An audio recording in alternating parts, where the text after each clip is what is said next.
This conference will now be recorded.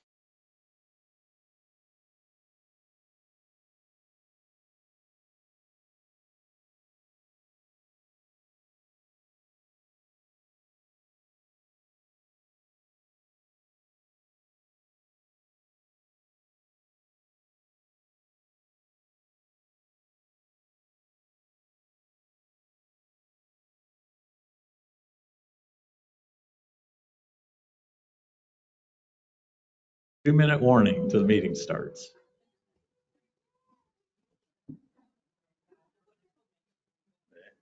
Anyway, I want to talk and ask Kenny from a practical, because he dug it up, and I have a picture where they did the repair, and he's saying, oh, well, that's where it drops into your line. And I said, our lateral and our connection's 12, 12 feet further out. So.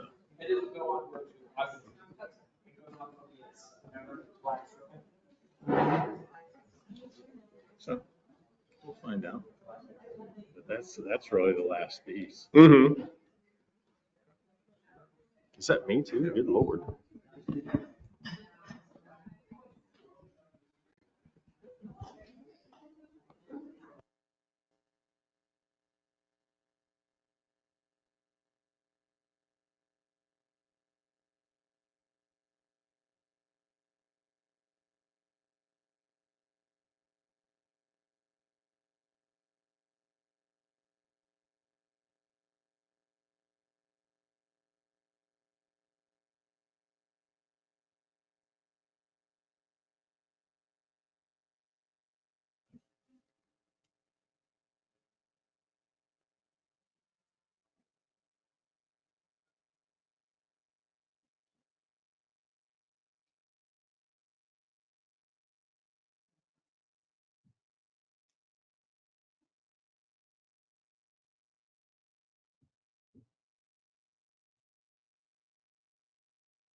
Well, they had some. I guess we ran out of copies.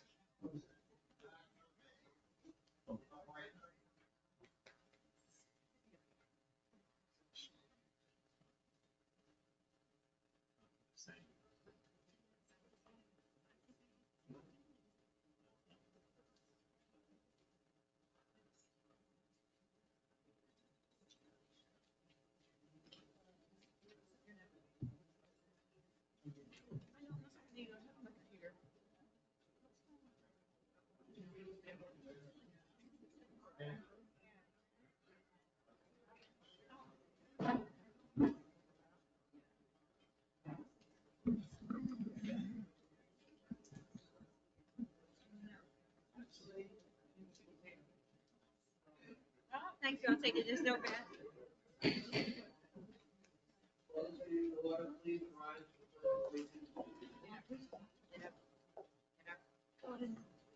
Pledge allegiance to the flag of the United States of America and to the republic for which it stands, one nation, under God, indivisible, with liberty and justice for all.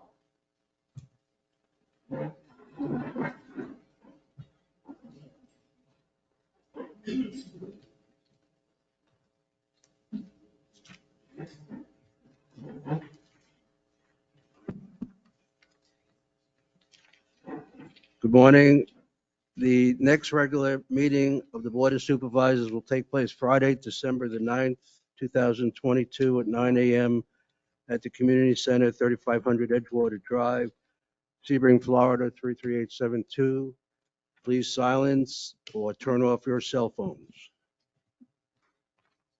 Before we start, I guess we should acknowledge we had an election last week. I can't remember when it is now. We had an election last week. We had two board seats up for option, or they were open. They had been filled, so I want to congratulate Mr. Hurley and Ms. Phillips for their being appointed again to the board starting in January for another term. Okay, we'll start with the consent agenda. Minutes of the Board of Supervisors regular meeting held October the 28th, 2022. Do I have a motion? Do I have a second? Are there any comments on the minutes? I had one, page 13, where it says Hurricane Ian damages. At the very top, I believe that's supposed to be hailstorm, not Ian damages.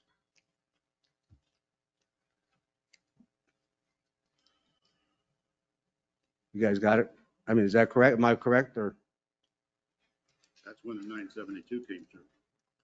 pardon me? I said that's when the 972,000 came from. Yeah, that should be hailstorm, not the hurricane. Just, okay. Are there any other, anything from the board on the minutes? Anything from the public on the minutes? I have a vote.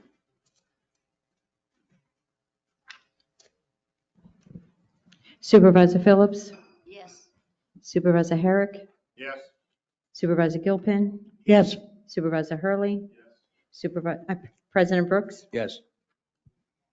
Next is the treasurer's report for September 2022. Do I have a motion? So move. I have a second. Any board comments on this? All right, I got one, strangely enough. On the assessments for the month, we had a negative number. I couldn't figure out why we would have a negative number. Still looking into that. Believe we did a number of settlements with Auckland. So we think that brought down some of the, at this point, that's what our assumption is, but I'll get back to you with the exact number. All right, because really, we shouldn't have a negative number for an Mhm. assessment, correct? Correct. All right, so you're going to let us know Yeah. what happens with that?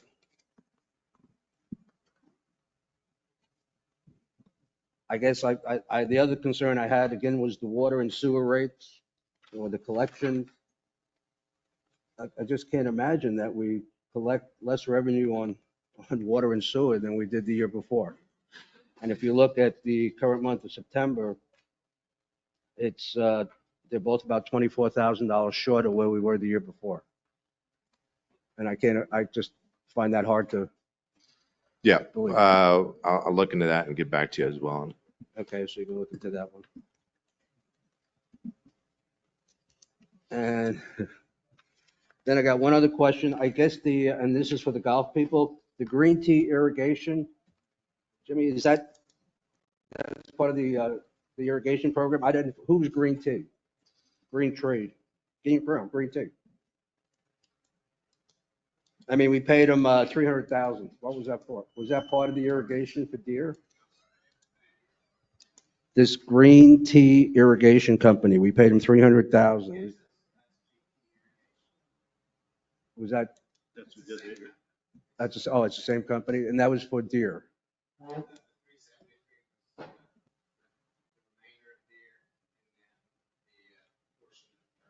Okay, it's 300, but does this include some of the green loops? They still have the retainage. All we owe them at this point is just the retainage. Okay, And I asked Sonia this morning to send us an update report from that as well for the total for both projects. yeah, we'll get to that. Yes, sir. Okay, thank you. That's all I had. We actually have the ones they sent us to build the golf course, and now they're putting it on a large print to put on the wall as well. We'll have plenty of them. Yes, sir. Yep. What was that? Mike, you got to talk. What was it? Turn your mic on. Turn your mic on.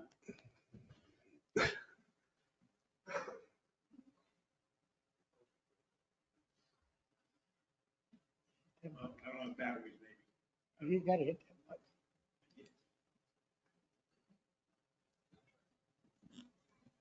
Go. Yeah. The as-built, son. The as-built, when they finish up a job, they give us the prints. And I want to make sure that we have them here, Sun Lake, because in the past we never did.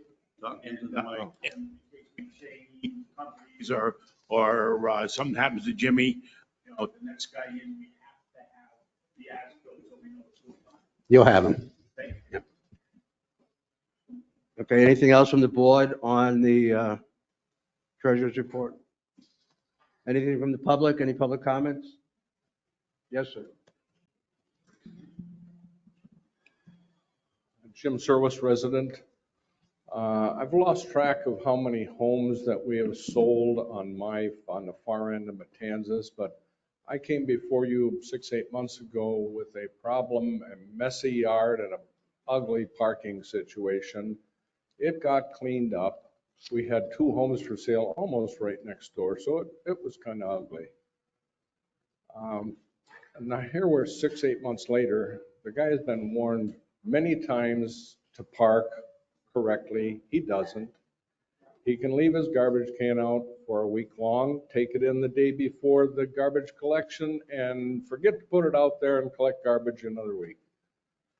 I have asked here twice in public meeting and once to the general manager to figure out how to rewrite the garbage can rule because we're not following it. You got 100 or whatever people with 2-car garages that park on their driveway and are loaded in the garage to the point where they can't put a garbage can inside. Many people that have spent hundreds of dollars to put fences up to make it look decent. And yet I can't count how many people put the garbage can in front or right at the front corner. And that's not what the rule reads. I believe so. If I may, are we not going to address that? That's part of what we're going to cover today. Just so you know, it's been rewritten and we're going to go over it today. Thank you. You're welcome. Are there any other public comments pertaining to the treasurer's report? I'm sorry? Not yet. Not yet. You're close. Stand by. You can be the first one. Is Scott here? No, we got to vote on the. Huh? Vote on the treasurer. Oh, I'm sorry. No other comments? We have a vote on the treasurer's report, please. Wait a minute. Got a comment. No. Apparently not. Okay, can we have a vote, please? Supervisor Herrick, Yes. Supervisor Gilpin, Yes. Supervisor Hurley, Yes. Supervisor Phillips, Yes. President Brooks. Yes. Scott is here or not here? No? Okay, now this is the public comment part where where you can bring up anything you want that we're not going to discuss later. And you, sir, have the honor of being first. Just state your name and William, name and address. address I live on San Ignacio Street. So I have my 2 questions are, first off, where I live, it's new development, obviously. How soon can we expect streetlights on that San Ignacio Street? Street lights. Yeah, we don't have no streetlights, yeah. You have no street. Which street are you on? I'm sorry. San Ignacio Street, San Ignacio. I don't have an answer for you. Is there on a that. threshold where, because it's not fully developed, obviously, but is there a threshold where if certain homes are built, you guys start putting streetlights there, or? No. The answer to that, we just went through that exercise at the last board meeting and talked to Duke Energy, and their current charge is $2,000 per pole to install, Wow, okay. and also about $15 a month for the energy charge. And the board is going to put some funding in the budget for next year, but there isn't a standard in Sun and Lake for street lights when they get put in. What street are you on again? I'm sorry. San Ignacio Street? Yeah, it's the one inside. That's where they did all the, what's your address? 5008 San Ignacio. I mean, we'll go take a look if we think it's, Yeah. we'll have somebody run out and take a look. If we think it's something, we can get hold of Duke Energy and check it out. Right off the Okay. top of my head, I don't have an answer. And my second question to you is, due to the heavy construction that we have from the, the trucks and all that, they're tearing up the roads. Yeah. Is there any, like on Woods and Iron, San Ignacio, all those roads are being torn apart? Obviously not your fault, the construction companies. Yeah. Are they reimbursing you for the destruction, or are we responsible for that? How's that work? Because they're coming apart. I don't, oh, they reimbursing us? Sonny, you take that one. All right. Hi, my name is Cindy. I'm the project manager for Sun Lake. Okay. Every time a home is built, before Yes. they get their CO, we do a final inspection. And during the process, when there's road damage, they do pay for that before they get their CO. So that goes into a fund. So whenever all of it's done, we will go through each road and repave everything that has been damaged. Let me be clear, not the road next to my house, but those roads that you turn into, Mhm. those roads. Yes. Okay, because some are, they're falling apart literally. Yes. Okay. Yes, it all goes into the same fund. Then we'll go through and we make sure, and like, okay, this one's bad, we'll go fix it first, kind of thing. And when would that be done? Do you know roughly the time? I mean, Well, not- honestly, yeah. with that whole area back there, it's being built so fast, I Yeah. can't go through and say, yes, it's gonna be fixed in a few weeks. It's basically one of those situations where it's gonna have to wait until the construction is done, Yeah. because there's so many homes going up so fast. It's just gonna tear everything up if we redo it now. Yeah, because right now they're building 2 more houses. They're gonna Yes. clear lots, so it kind of defeats the purpose of fixing it now. Right.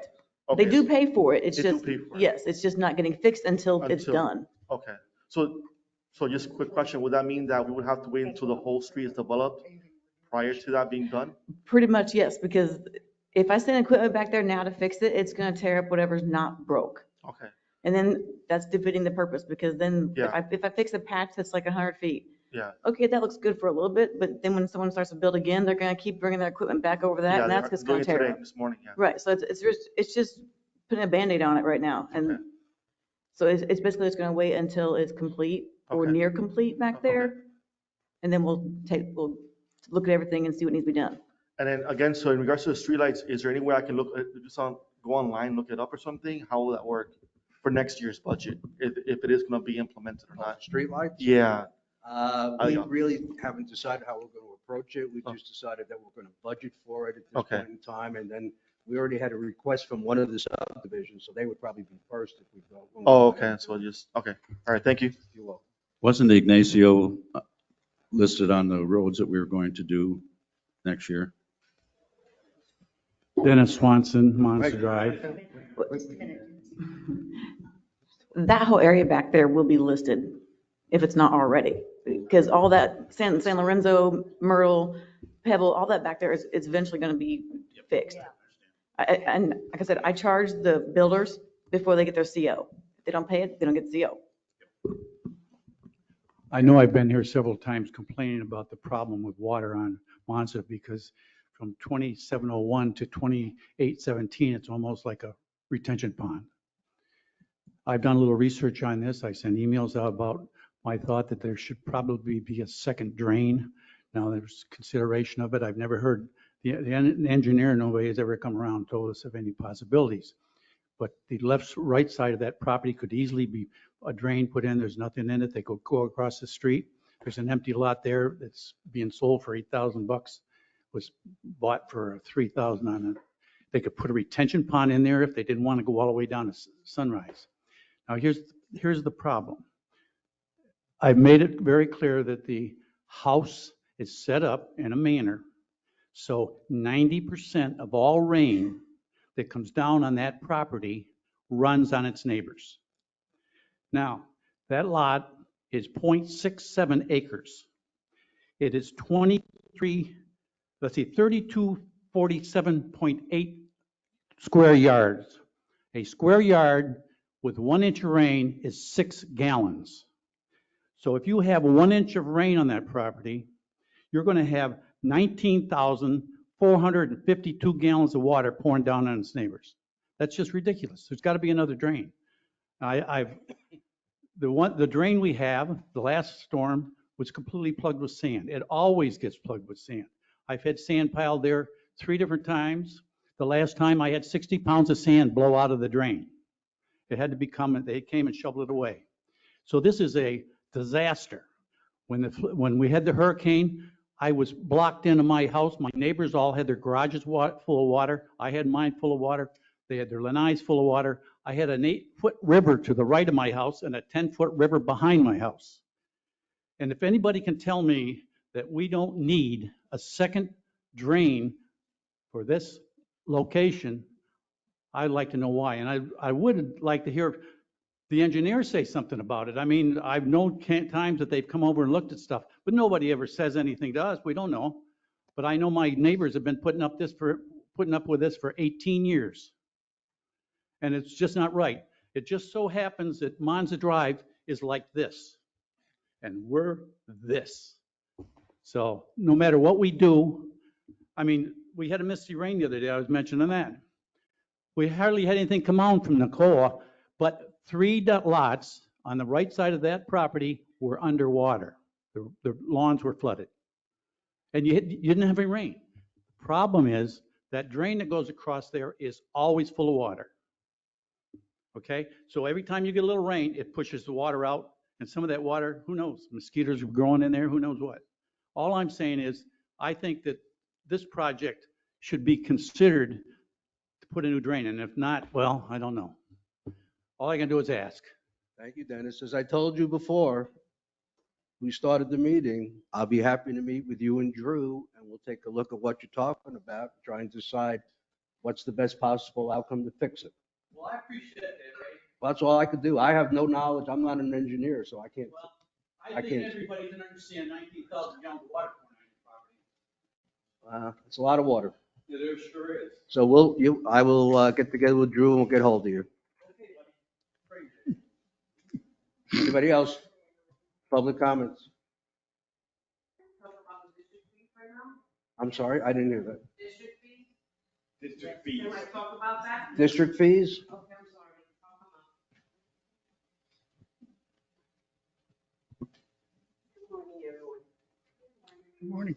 Morning. State your name, please. My name is Nilsa Albino, and I'm a homeowner at 4107 Tangier. My concern today is our district fees.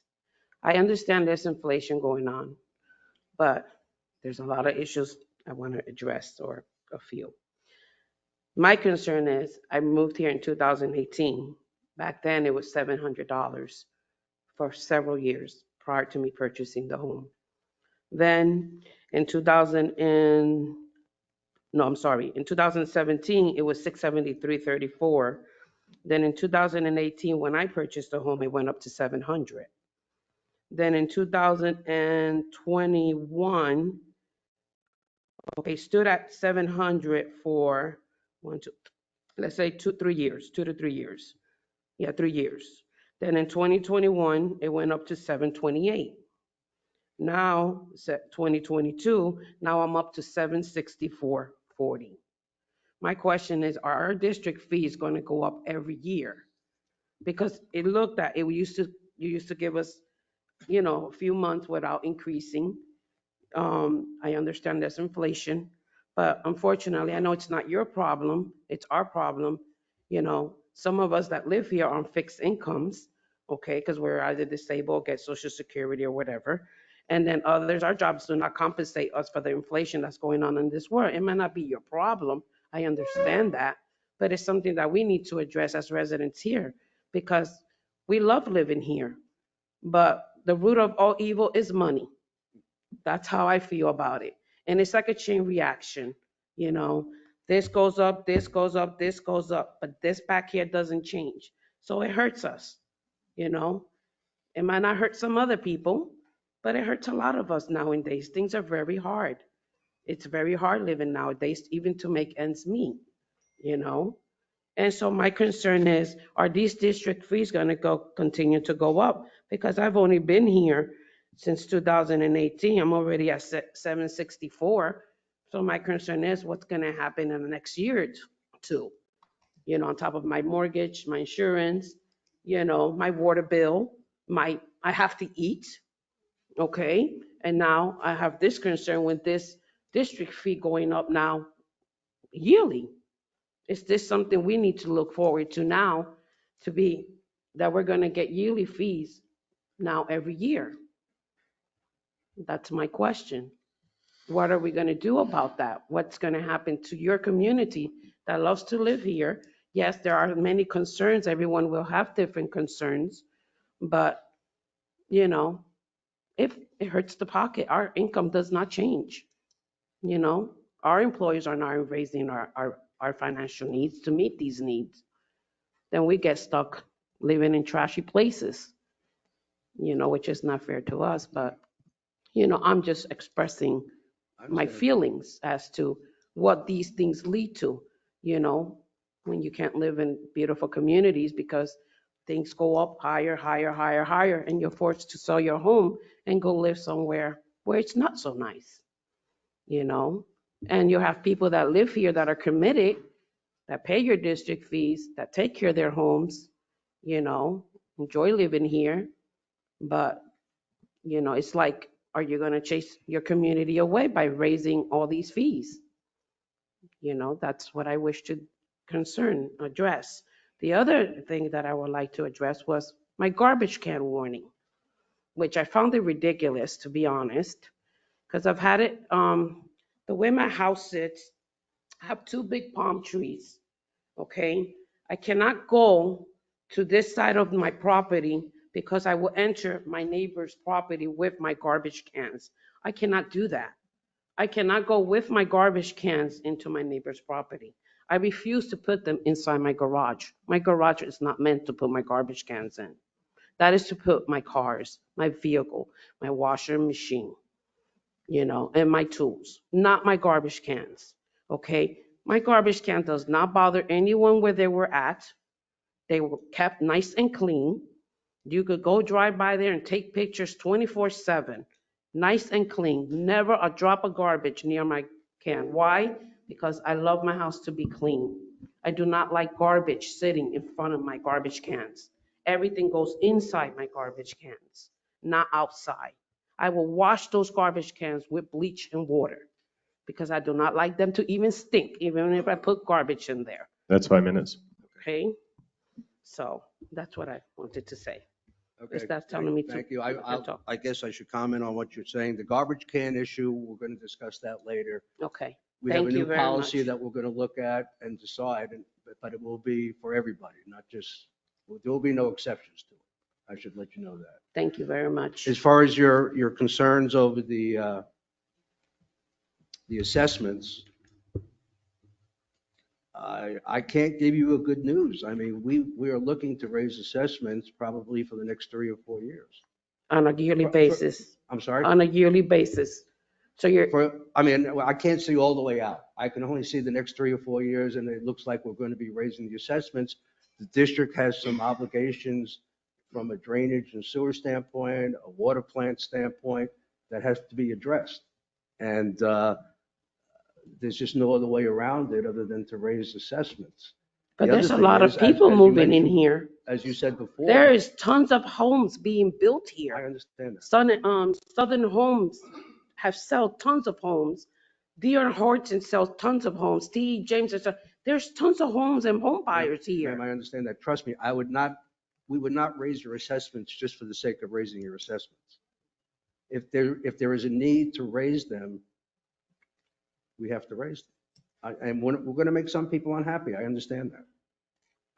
But the district will have to do that to accomplish the needs of the district, the total needs of the district. Yeah, you can talk to some of these people here. There's a drainage and sewer problem here. Mhm. Well, we've got to address it. So I wish I could give you better news, but right now, if you're thinking that we're not going to raise them, that would not be correct. No, I understand that you would. I'm not saying that you are, but I'm just saying that now it's coming yearly.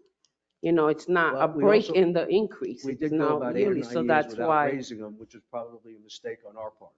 No, that was, If we would have taken smaller increases every year, we probably wouldn't be doing what we're doing now. But that's looking back and being a Monday morning quarterback, we didn't do it. So- Now, can I have a quick question? Yes, ma'am. Another quick. Now, everyone here doesn't pay the same thing, okay? There's people that pay a lot less than what I pay, that when I moved here in 2018. For assessments, no. No, ma'am. for like, let's say HOAs. HOAs, for example. HOAs, You know. we don't get into that because Okay. there's several HOAs That's out there. They all different, have okay, different so I terms. will not speak about it. The assessments are consistent throughout the district, I will tell you that. Right. Okay. Well, I would hope that you guys would consider those increases, Trust me, we you won't know, increase and I them more than we understand, have to. you know, that they do have to go up. That's just, you know, they need to be addressed because we have concerns about it. We're, you know, like I said, you know, our means do not change financially, you know, considering what's going on in the world today. So thank you very much for your time. Thank you. Anybody else with public comments? We'll get you all.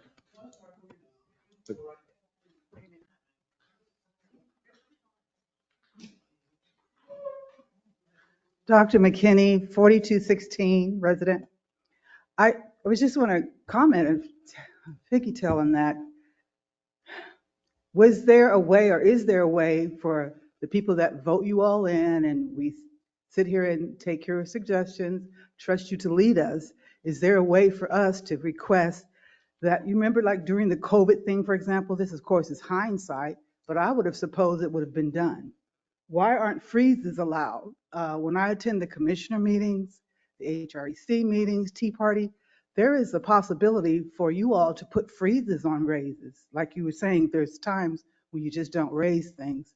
But there's been quite a, financial diabolical thing happening. Why hasn't, you all as leaders come together with other people and said, let's just put a blanket freeze on raising anything? I know some of you might want raises. I know there's a lot of things that go into that decision, but we're trusting you all to think of us first, not, you've got to think of yourself, but you got to put yourself second when you're a leader. It seems like that, I understand. So I think that's what that lady's trying to say. When is there going to be a time when we, the people, are considered more than you as leaders have a big burden, and I understand that. But I've heard in commissioner meetings that there is a potential that freezes can be put on raises. We do not have to consistently do this to the residents, especially of HOAs and other independent communities. You have that authority to put a freeze on it, I heard. I've seen that. HOAs will do their own thing. Exactly. And I can tell you that we haven't had a raise since. Yes, there was a gentleman at the last meeting that said for like 15 years or something like that. But then as she said, if it's like that much after, she's never gone through that time where it was free. If you could put a raise on some of these companies raising what they're costing, yes, they what they're do. charging us, that'd be great too. Yeah, it has to go up higher. Yeah, we don't disagree, but companies are raising their prices. They sure are. To get things done costs more money. Mm-hmm. I wish I could tell you not. But thank you for fighting for us. We try. Thank you. Next, I saw a couple people getting up. Yes, ma'am. Ma'am, can you speak it? It didn't work last time. I didn't hear. We didn't hear a word you said. We couldn't I heard hear the it. recording. You didn't come through last time. I am one of the people who had the backup of Right. sewage. And my Canadian neighbors came in last week and they found the same issue in their place. I have just one question, and that is what my insurance company asked me. What is Sun and Lake specifically doing about the problem? That's my only question. I need to give information to my insurance company.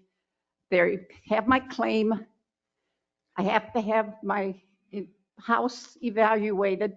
I don't know where I'm going with my insurance, whether they're going to carry me, but I need an answer of some kind that I can give them. Thank you. Do we have an answer? Yeah, sure. I can respond to him, Dixie. If you want to give me their information, I'll send it to him. Your carrier. I don't have the information for your carrier. I can send them an update. Are you saying that nothing's being done? No. That's not what Yeah, he said. so I can update them. No, and just quickly, we excavated the points of connection for the 3 homes on that side of Matanzas that had the backup, and it wasn't Sun and Lake that hooked up the sewer line to your house. Whoever the contractor built the house, they hooked up a gravity sewer line from your house into a low pressure sewer line that comes in your side yard, not to the front of the house. So that was done incorrectly. And that's part of the problem right there. Now, whether we redo your line to go from your house out to the gravity sewer in the front or put one of those low pressure septic systems with the pump in it like your neighbors behind you have, that's the issue right now. But we've located those, and that's what we went out there and we're excavating to make sure we knew where it was. But Sun and Lake didn't hook up your line to that line improperly. Whoever the plumber was that worked for your home builder did it. But I'll talk to your carrier and I'll give them the update and exactly where we are with it. Sure. Anybody else? I know. You in the blue shirt, you wanted to get up.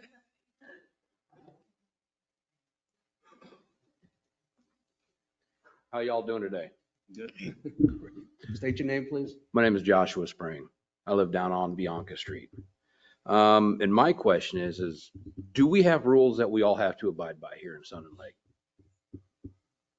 Do we all have to go by the same rules, or do these rich folk, they get different rules than us poor folk in the old part of Sun and Lake? You got, I apologize. Is this better? yeah. Okay, we're talking about rules.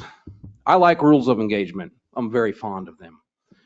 Now, I want to know, is there different rules for the rich folk over here than there is for us poor folk? I want to know.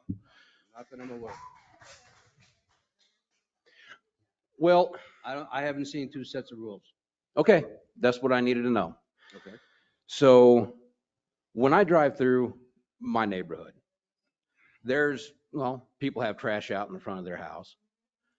There's, well, just last night, there was a car racing down my driveway, not driveway, but my street on Bianca. Music getting played louder and louder. I enjoy music, but I think at 9 o'clock, I think is now is when that music is supposed to stop. 11? All right.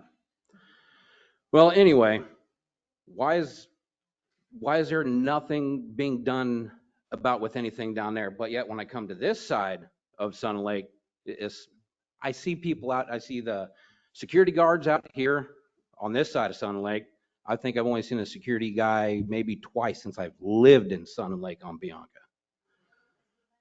But when you have a problem, do you call security, or you just have a problem? I just have a problem. I can call security, but nothing's going to get done with it. Nothing gets done. Now, when I say nothing gets done, that is a literal statement. Nothing. Drive down Bianca right now. I ask, well, when this meeting is over with, drive down the street. You're going to see a jump house that somebody put up that is a foot away from the roadway, and it's been there all weekend, I believe. I think they put it up Friday, and it's still there today. Now, if that's for kids, and it's a foot, 2 foot away from the roadway, why hasn't security done anything with that? Security should have. Oh, wait. Take your time. I like being very colorful with language, and I'm doing my best not to be colorful. So I do apologize if I kind of jump around and kind of bounce around a little bit. That's a problem in my book. If you're going to have a jump house for kids out there right next to a street, that's a problem.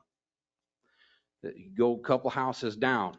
In the front of that house, there is garbage and trash stacked up right in front of the house. Now, earlier we were talking about the trash can situation. I could care less about the trash can situation right now when people have trash just thrown out in the front of their house. That's a problem that I have. And I would like those things taken care of, because right now, like you said, our assessments are going up. And where I live, I see nothing being done. So you can kind of understand why I see the assessments going up and I see that there's 2 sets of rules out here. Is because nothing gets done over here and I see things happening over here. That's my time. I would like to yield it back to you, and I'm going to go and sit down. Thank you. Thank you. Thank you. Bianca? Is that it, Bianca? 4138. I don't need your address. I only need the street. I will commit to you that we will have a discussion, a follow-up discussion with security, and we'll see what we can do. But I would also recommend or ask you, if you have a problem in your neighborhood, don't keep it to yourself, because it will never get better. So we need your help too. Oh, no. I've got no problem helping. But when phone calls have been made, still nothing gets happened. That's why I'm here. That's why I took the time off work to come. And I appreciate you bringing it to our attention, and I will look into it. I promise you that. But I can't give you any answers right now. Thank you. You're welcome. Anybody else? Oh, I'm sorry.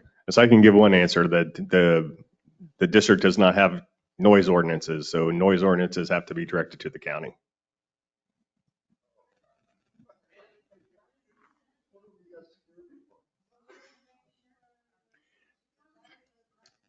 I can just interject that I must have called in the last 2 years security 50 times about music, and even had the county come out, and they can't do anything. So it's not just in one street, it's your neighbors, and the young man that's still playing that music loud, and it's been 3-4 years. So it isn't just one or two people. It's a problem we have, and we can't seem to solve it because I guess nobody has any authority, and I don't like it either. Was the new law that was passed on noise, is that just strictly in the mobile sense?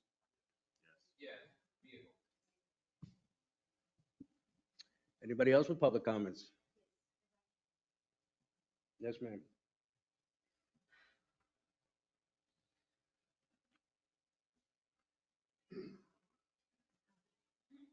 Hi, my name is Tania Cedeño, retired veteran. I live in 4128 Mendoza Avenue.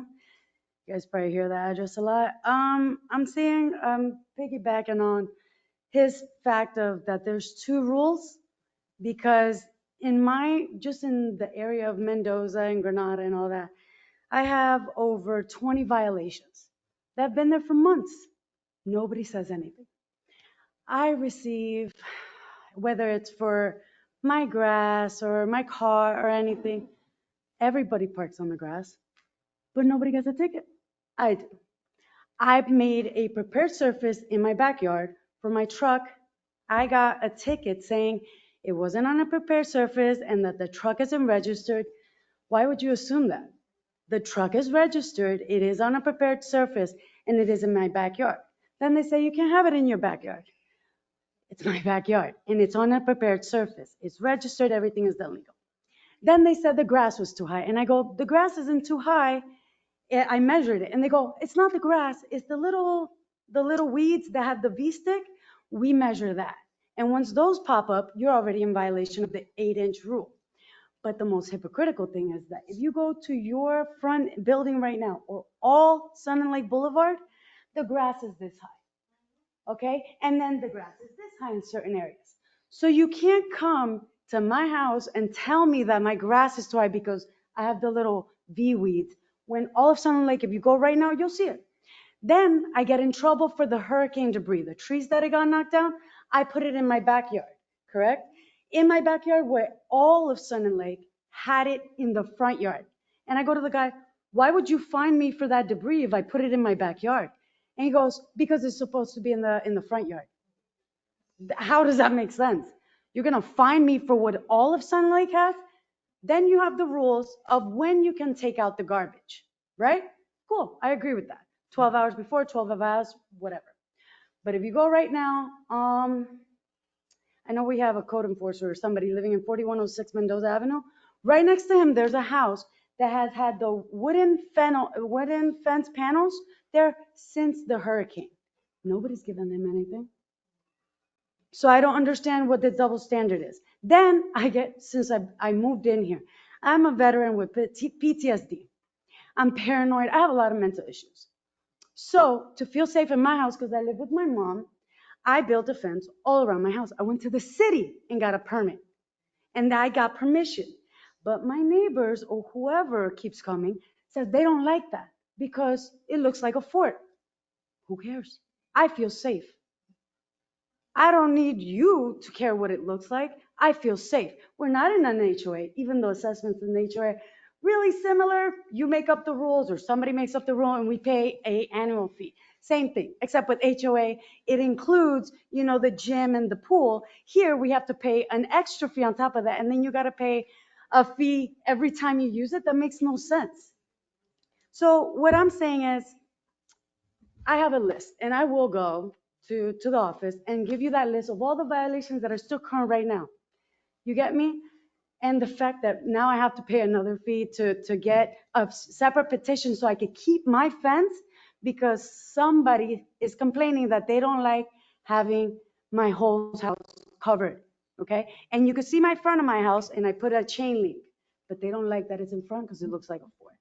But again, you can't have two set of rules on the same neighborhood. If you say that the grass can't go higher than 8 inches, I bet I don't see nobody's grass, including the front of Sun and Lake, with their grass not even 8.5. Correct? Because you guys are very strict with your rules. You can't make exceptions. You can't make exceptions and say that guy can park on the grass because he's a state trooper. The one that's his mailbox looks like a post. He parks his car. Oh, it's right here in Cortez. He parks. I have pictures of everything that I'm complaining about. I have pictures and I have dates. And you can't say, oh, we didn't see it, because that's what they said last time to me. But the grass and the cars, they have been there for weeks and if not months. All this grass didn't grow this weekend, but I have pictures of it that it hasn't been cut and nothing has been done. So I just want to ask that you guys take some compassion for your other residents here that may not make as much money as the rest of you, and chill out with the fact that, oh, we have one rule for this one and one rule for this one. No, if you're in the same neighborhood, everybody has the same rules and they have to abide with them. I don't care if they're with code enforcement. I don't care if they're with law enforcement. That's 5 minutes. Everybody has the same rules. Thank you. What, can you? I have hearing aids, so I'm having trouble. What street, what's your address? again? Mendoza. 4128 Mendoza. 4128 Mendoza. It's right on the corner. Yeah, I'm familiar with your house. I know. Everybody. Just, I know this is not going to make you feel any better, but Sun and Lake Boulevard is taken care of by the county. Won't make you feel better, but we don't do that. We're not in charge of that. But we will check you out, your situation. I will tell you. I'm sorry? You guys reported me to the county, so why wouldn't you report that your own Sun and Lake is not being taken care of? I will just reiterate, we only have one set of rules. I'm sorry that you people are being, in your opinion, mistreated. We'll look into it. That's all. I mean, that's all I can say. I mean, this is the first you guys have, I've been on the board for 5 or 6 years and I have not seen or heard from you guys since then. So we will look into it. Anybody else? Public comments? Okay. I lost where I am now. I guess we're going to do the website presentation from Get Fish. No, we got Fish Lab? action agenda. Oh, jeez. Excuse me. Action agenda, the contract for interim general manager Dan Stiegel. Do I have a motion? Second. Okay, the situation here is that, have you all looked at the contract? Yes. This is a contract to hire Mr. Stiegel temporarily until we can find a replacement for Chris, Mr. Schumacher. Are there any questions from the board? No, nothing. Have we started or have we done anything about trying to get a new one or yet? They're revising the job description, getting prices from headhunting firms, and I also provided some avenues where they could advertise without charge, Florida Association of Special Districts and also Public Works Journal. I don't think those ads have gone out yet. I think at the last meeting I had asked that we have 2 recommendations for recruiters. We need those next meeting. Get Can't those put it off. before the next meeting. Pardon me? I'll get them to you before the next meeting. Well, the board needs to Well, we gotta decide hear. on it, so we need it for the next meeting. And that's what, December 9th, right? Yeah. Okay. I don't know if this is appropriate, but I do know a couple areas. I'm sure this county went through a headhunter. I do know at Avon Park 3-4 years ago, the paper stated they had like 50, whoever they did it with had like 50 applications. So I think it's there. It's not too tough. It's just going to a couple places and asking and doing it. I think maybe there's a lot of legal stuff you got to do, but No, I think the county had 30 people apply for the county administrator position. well, we should be talking to them and we should be maybe talking to Avon Park, but okay. So December 9th, we'll have recommendations. We'll have the revised job description updated and also the copies of the advertisement for you to review in the board packet. Okay, so the only thing that I think we have to address is page 2. Is it not correct, David? Page 2, there's some blanks. Don't we have to fill in the blanks? Oh, yeah, as far as like what the actual, the dates that we're going to, Mr.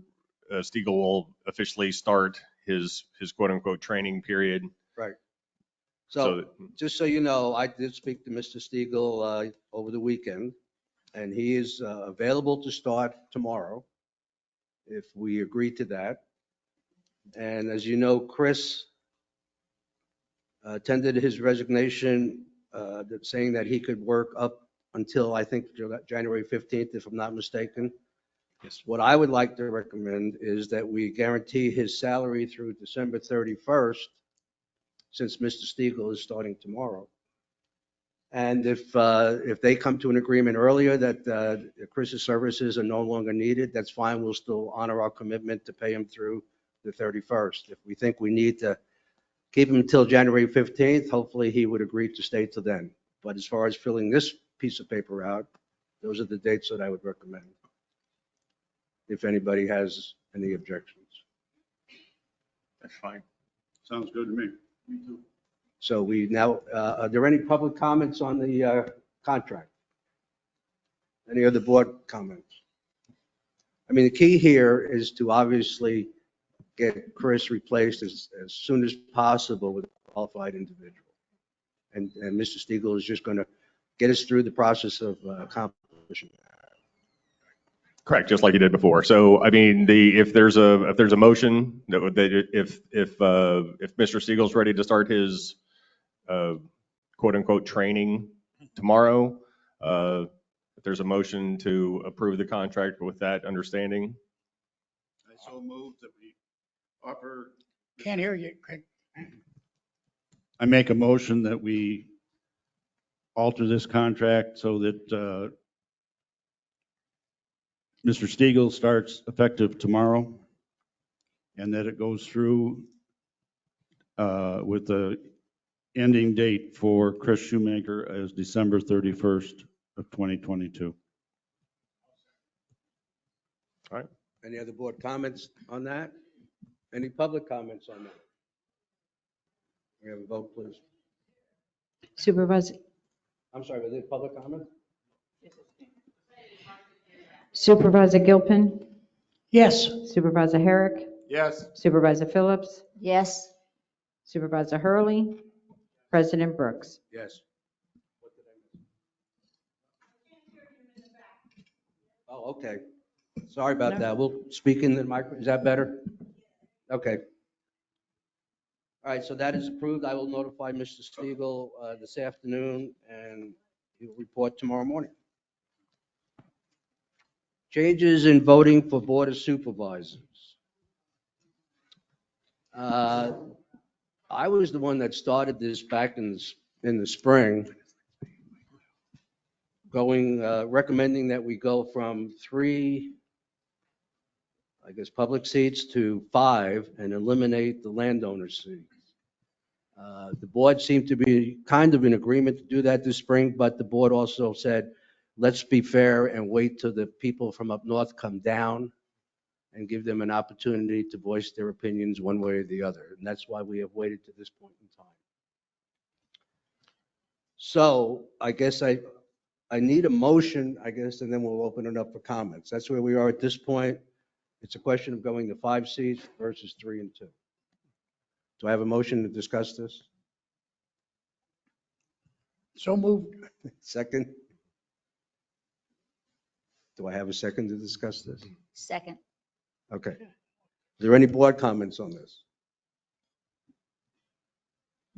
I've got the same comments that I've had from the beginning. This is one opportunity that all residents within Sun and Lake District that own property have the right to vote for those people that are going to represent them. If you do away with the landowner seats, all snowbirds, all non-resident landowners will no longer be able to have a say as to who is going to represent them.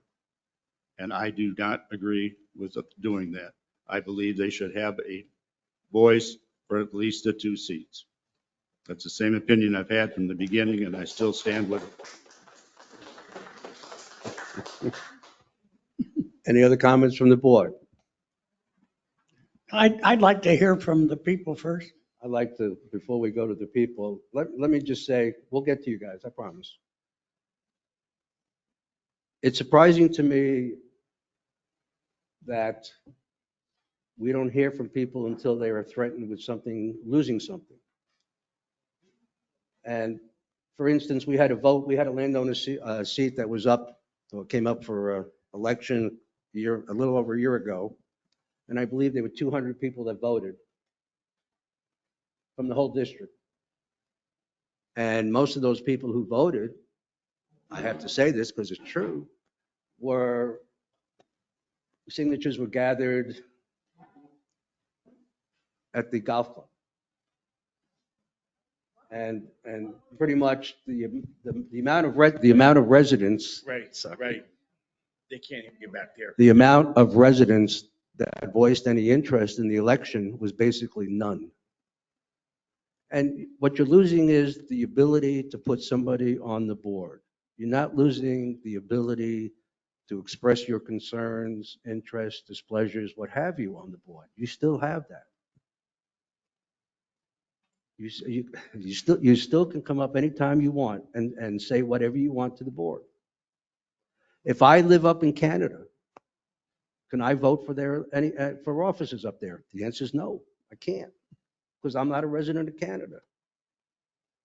So what we're asking here is just the people who live here year round should be the people who vote for the board. It's very simple.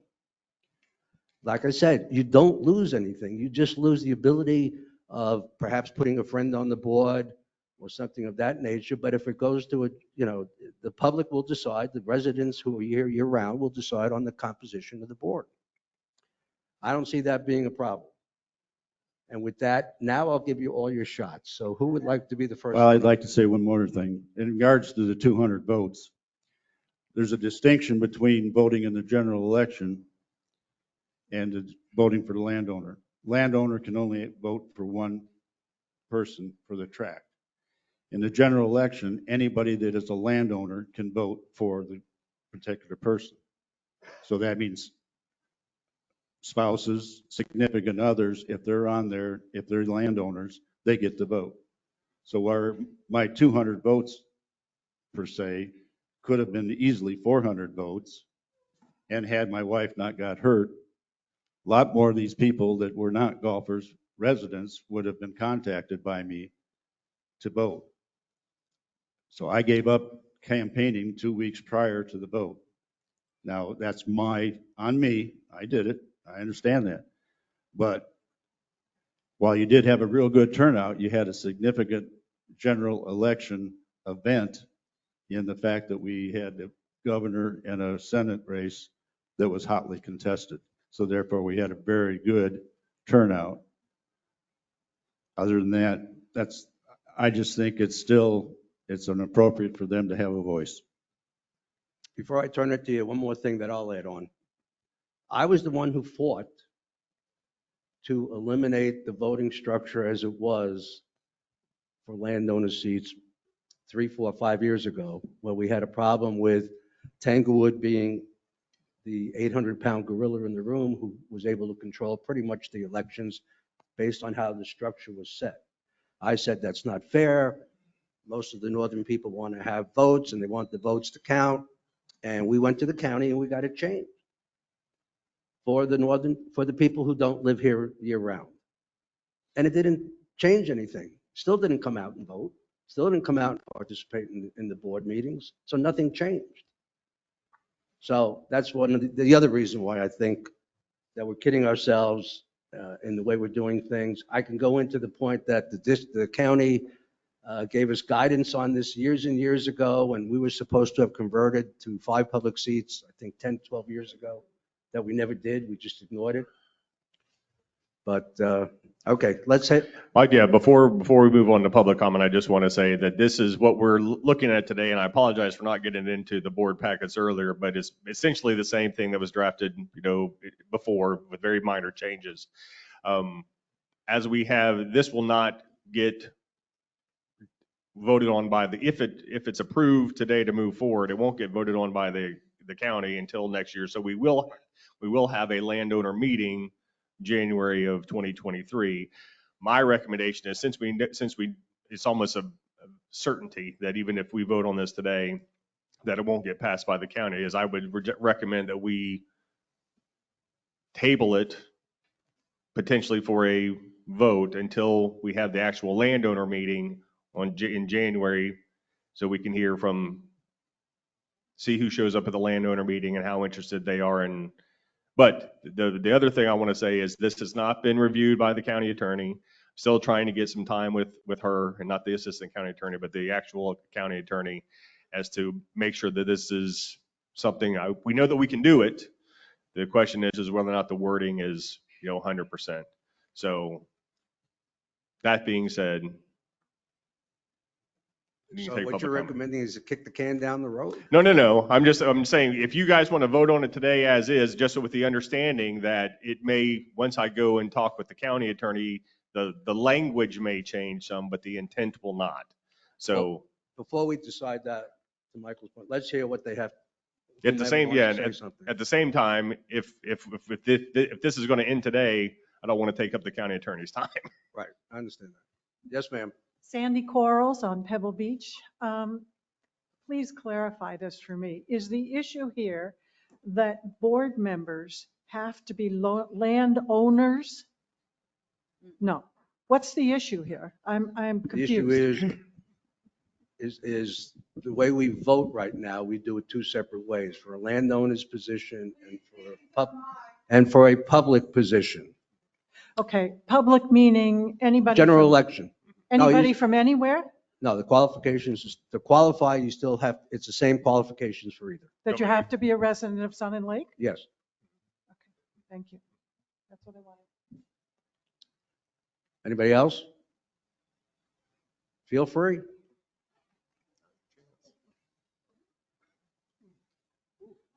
Sea legs. Excuse me. Dave Halbig, resident. I think the problem is that we're living in a dark ages here. We were created in 1974, and in 1974 there was a different transitional program for popular versus landowner seats.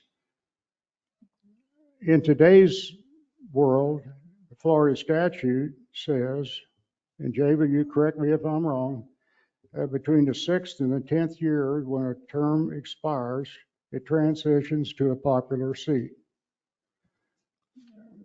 And at the end of the 10-year period, you're all 5 popular seats. We were created in 1974 before the statute was written, and that's why we're living in the dark ages.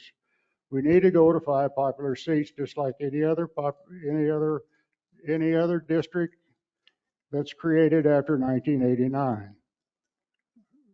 If I lived in Canada, I couldn't vote. I've got property interests in Indiana. I can't vote. So we haven't done an urban density mapping for 10 years. And if the board doesn't vote for 5 popular seats, I'm going to go on record now that I want an urban density study done to see if, I'm pretty sure right now we'll have at least 4. We already got to get to 92% to get 5. But if you want Southern Homes or somebody that owns 100 lots to dictate who's on the board and 2 seats, go ahead and turn it down. But if you want the people to put these people in power, then we need to go to 5 popular seats. Most of the people that have complained about changing over probably didn't even vote the last time, or the time before that, because of the numbers of votes that were cast. Thank you. Thank you. Thanks, Dave. Anybody else like to comment? Yes, sir. Ever heard the phrase KISS? Keep it simple, stupid? I'm having a problem following this. So you're saying landowners can vote twice? Or what? I'm trying to follow this. Run it through me, very simple for slow people, please. Okay. There's a landowner seat that right now, if you're a landowner, you own property here regardless of whether it's your first home, second home, you can vote for those seats. Okay. There's 2 seats that qualify under landowners. There's All right. 3 seats that qualified under popular, and those are just won through the general election. So like this past election, if you voted, they were on the ballots there. And that's how we vote for those 3 seats. Okay. Because that was my first election here, was just this election. I haven't even been here a year yet, so I'm Okay. trying to follow all of this. That's basically what happened. That's Okay, how- so you got 3 chairs that are voted generally, Right. and then 2 chairs that are voted by internally by any homeowner. by any homeowner. The homeowner, Any the landowner. home gets 1 vote. Landowner of a taxable tract. Landowner with a taxable tract. We're getting into lawyer speak here, and let's Exactly. keep this simple for me, please. Okay, that's what I was trying to figure out. So then why can't a Canadian that owns land come down here and vote? They can for landowners right now. They can for landowners, but not the general. That's correct. You have to be a resident in order to. Yeah, they're not a resident, so they can't vote in the general. Well, I can understand that. You know, you don't want, anybody from out of this country to vote for like a president or something. You know, I understand that. Okay. Well, sorry for the little joke on that one. I just had to get a little zinger in there, but Okay. now I understand that and I appreciate it. Thank y'all. Thank you. Yeah. Come up and state your name. And your address. My name is Jerry Trevey, and I live on 4874 Myrtle Beach Drive. We just built a new home there. I have really, from the standpoint of voting, I can go either way. I can vote. I am a full-time resident of Florida, but I was not always a resident of Florida, and I had a home here. And I'd like to have some skin in the game. And I think those people who come in and invest $500,000 on a new home should have some skin in the game when it comes to voting to how the district is run and how the voters are, how we are able to select supervisors. Now, it's a 3-2 thing right now. Why did we want to change it? Three is the majority. And all the landowners can, all the people who are resident of Florida and in Sun and Lake can vote. With the two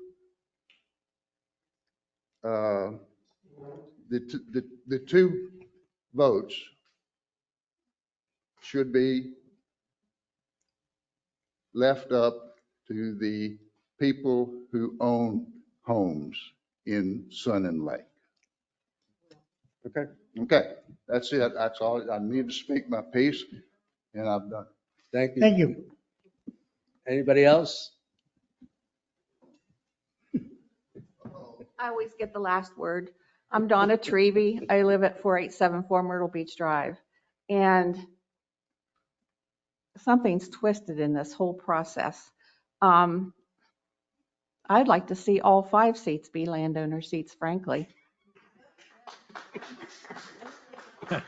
I don't see any reason why we should have a popular vote. I think every landowner should have the right to vote for every position.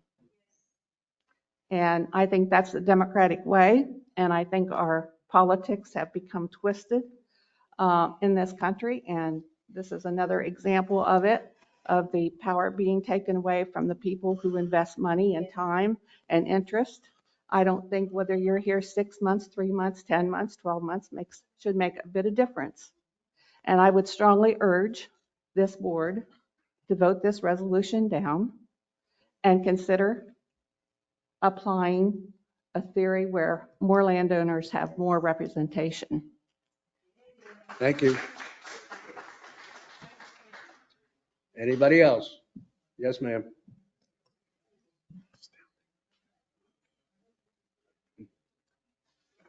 I'm Diane Lang, 5809 Matanzas Drive. We just bought our property in January. And so we're learning our way around the neighborhood. And it's been difficult.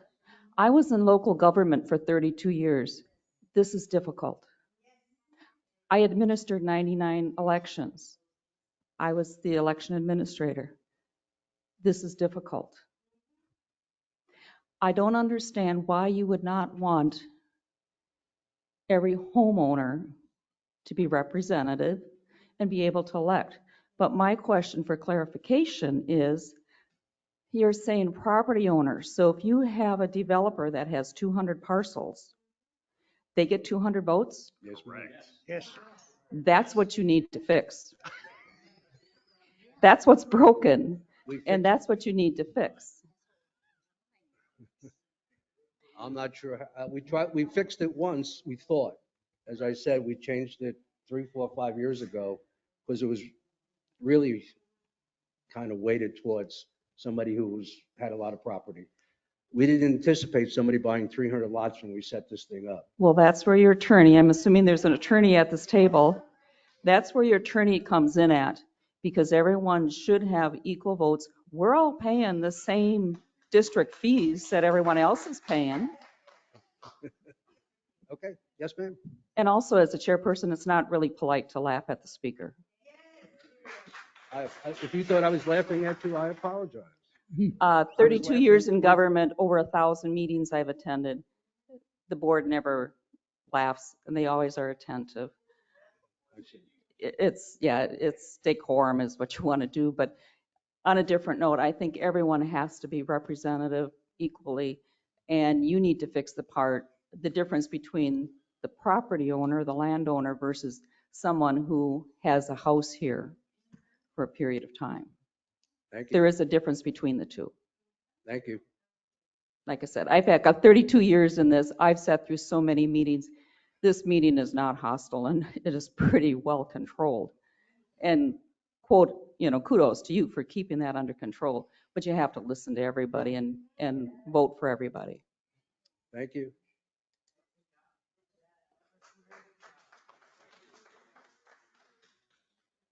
Just a quick comment. I'm not sure why this guy was laughing when she was talking. Can that be clarified? Because it's coming off condescending.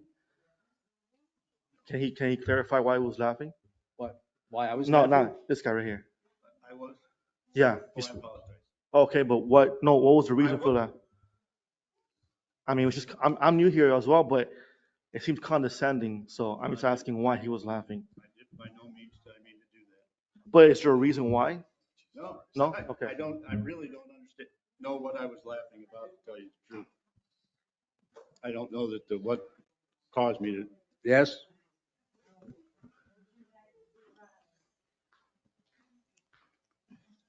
Javita McKinney, Palazzo Street. We are adults. We need to not get triggered in here. This is an open forum. Like you said, they're running this really well. We don't need to get up here and get offended for another person either. That's not healthy. Healthy discussion is how it was going before people start getting offended. If you get offended, please just maybe go in the restroom, calm it down, and then come back out. Really, we're adults here. But anyway, I came up here to say that I agree with what this gentleman said. And if you are a business owner, corporate owner, and you had, like he was saying, several houses here, I think because you provide jobs, you provide security for some families, why should you not have more vote power? It's just a matter of being equal to everybody too. If I provided billions of dollars to this community, I would expect to have some kind of vote power, and that's what the vote is about. Am I right? So if you're providing 30, 40, 60 jobs to a community and another person lives in that home and has 1 vote, but you have 5 votes or whatever, it should be considered fair because you are promoting more, giving more to that community, unless you're using it evilly. I guess that's the wrong word. But if you're using that authority abusively, I guess we should be able to comment or come back, push back on it. But we should not be penalizing the wealthy people of this community because we don't have that same wealth.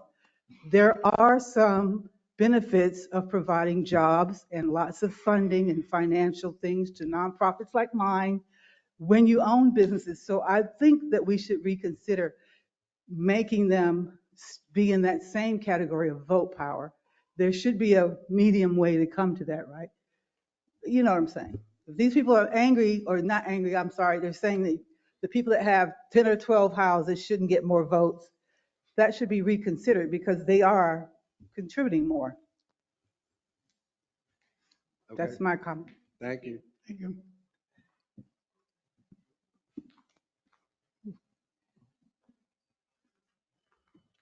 Dennis Swanson, 2808 Mazda. I think that maybe the economics of this ought to be considered a little bit, which I don't think it is. My understanding is you're going to have a ton of Airbnbs here. And that guy's got, let's say he's got 25 houses. What do you think he's going to vote on? The economics for himself.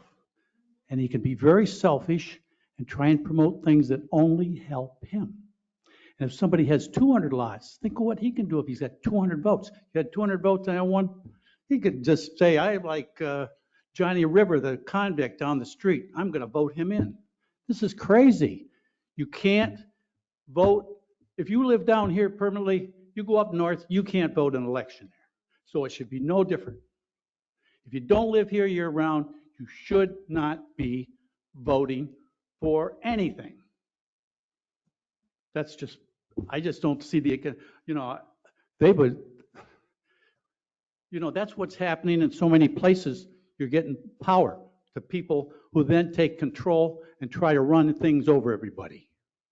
Now, let's say you have 10 guys that come in here and all own 10 properties. You've got 100 properties. Were they going to get 2 votes a property? 1 vote a property?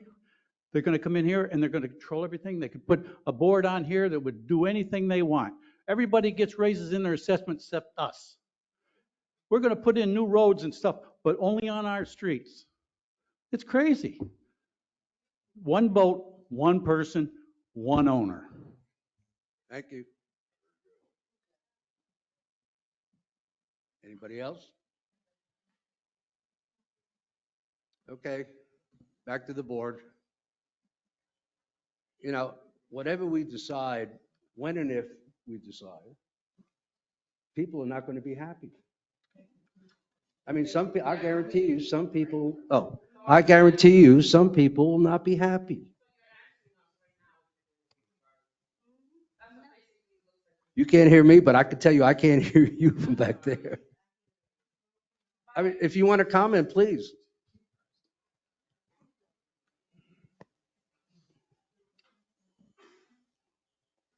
State your name and go. My name is Nelsa Albino, 4107 Tangier.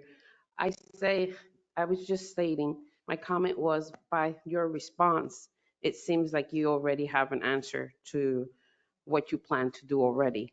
Because you said you're not going to like what we're going to do.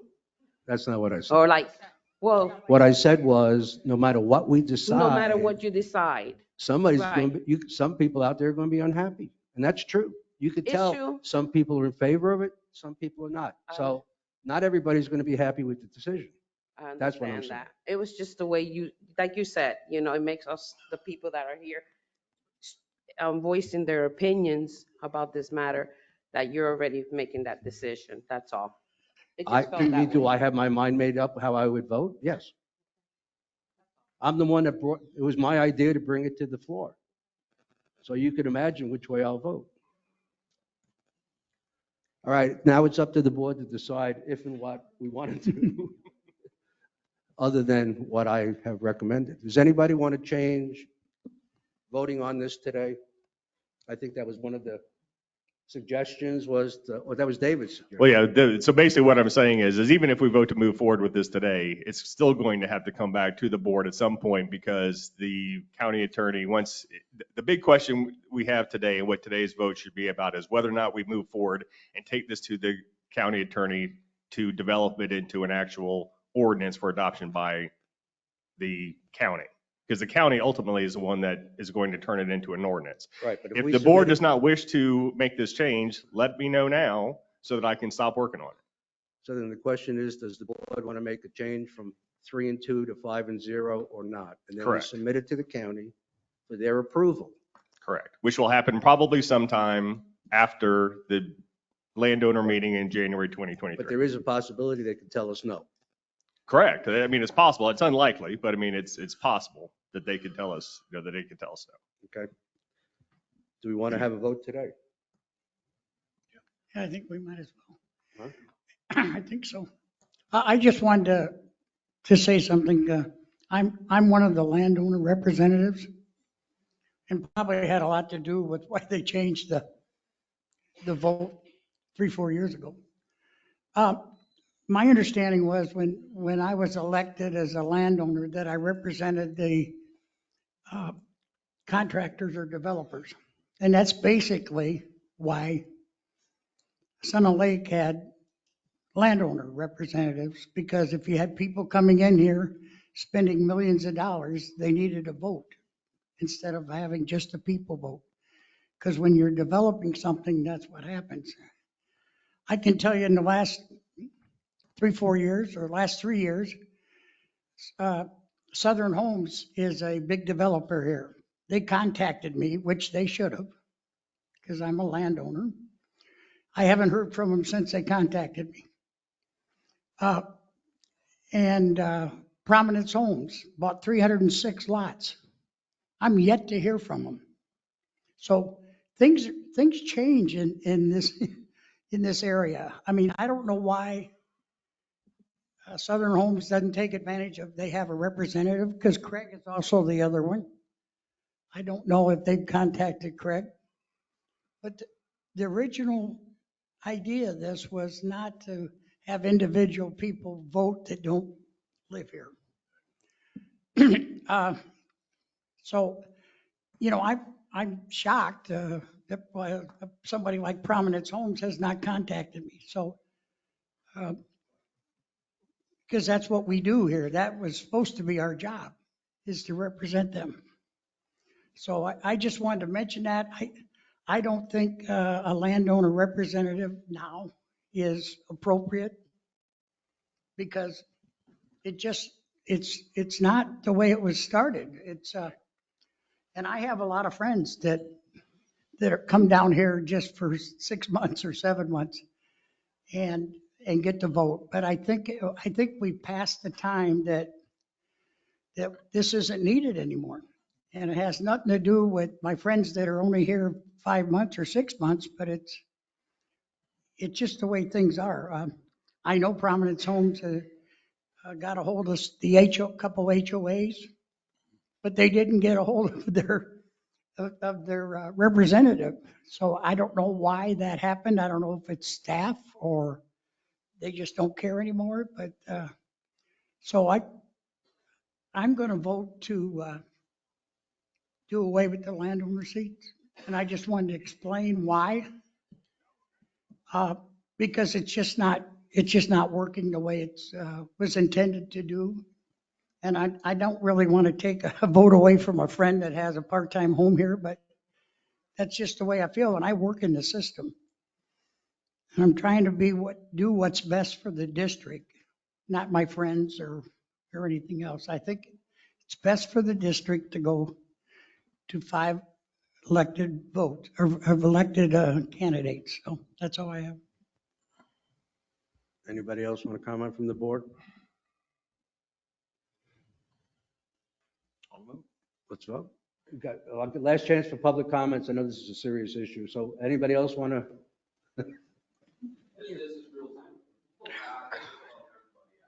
Okay. I think before we vote on this, or before y'all vote on this, we should get the verbiage of that right, and then everybody be able to look through it, see it, and read it, and then vote on it. Because right now we're just voting on the idea, and it still has to go to the lawyer, and it still has to get the proper verbiage in, which words are very important. So I'm thinking if you guys table that vote now, let the lawyer go ahead, nail everything down, put the right verbiage on it, and then bring it back here so we can all see exactly what it says, then it can be nailed down. I think you'd have a lot better support when everything has been in detail, is written out, and can be properly explained. At least that's my opinion. That's how I see it. I think that's how it should be done. So I'll let you all go ahead and go from there. Let's get over We want to do what's right. I got one more thing to say. It should not be any difficult thing for the county attorney to put this thing to bed. I mean, they did it when they transferred from 2 to 3 seats. This is pretty simple, isn't it, David? I'm pretty sure it is. And Yeah, it is. why kick the can down the road? Let's get on with it one way or the other. Like I said, if we wouldn't be living in the dark ages, if we'd be a district that was established after 1989, it would already happened. That's the Florida statutory law. Am I correct, David? You are correct. Thank you. I'm tired. It's your fault. It was my fault. I underestimated the effect these builders can have. Because if we're talking 300 lots, don't even bother voting. They're going to decide everything. And all these people are going to be whoever they want. And they're going to say, yeah, you can have this lot free. We don't want that anymore. We got a bunch over here. Take them, build on them. And you won't have any control of anything. You'll have people moving out of here left and right. Because they're not going to sit here and watch a bunch of guys sitting behind a chair someplace in, who knows, Orlando or Washington or someplace, coming down to his boss and saying, can you buy another 1,000 lots so we have 1,300 votes? Okay, thank you. You still only Crazy. control 2 seats of the 5, which Is still gives anybody- the majority let me to the ask general this. election. Is there anybody on the board who does not want to vote this now? May we have a vote? Supervisor Phillips? What are we voting on? To To move move forward forward. with 5 popular seats. Yes. Yes. Supervisor Herrick? No. Supervisor Gilpin? Yes. Supervisor Hurley? Yes. President Brooks? Yes. Okay, so you all understand, I mean, I'm not kidding. Do you all understand what we just voted? We're eliminating the landowner seats. We're going to 5 popular seats, assuming that the county accepts this. Okay, that's what we just voted on. Okay, moving on. We have a presentation on the website, revised website from Get Fish Lab.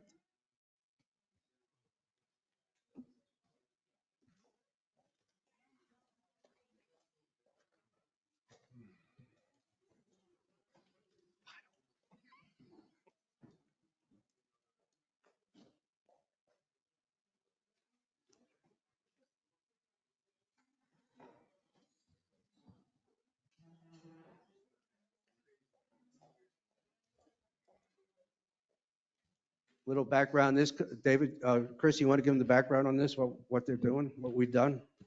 Sure, we decided to, and thank everybody for coming. Appreciate it. I have to say the first 9 months that I was in meetings here, with the exception of 1 or 2 meetings, we had about 4 or 5 people show up. And the last 4 or 5 meetings, we've had a nice crowd, and it's nice to see people take their time and come in and participate in the process.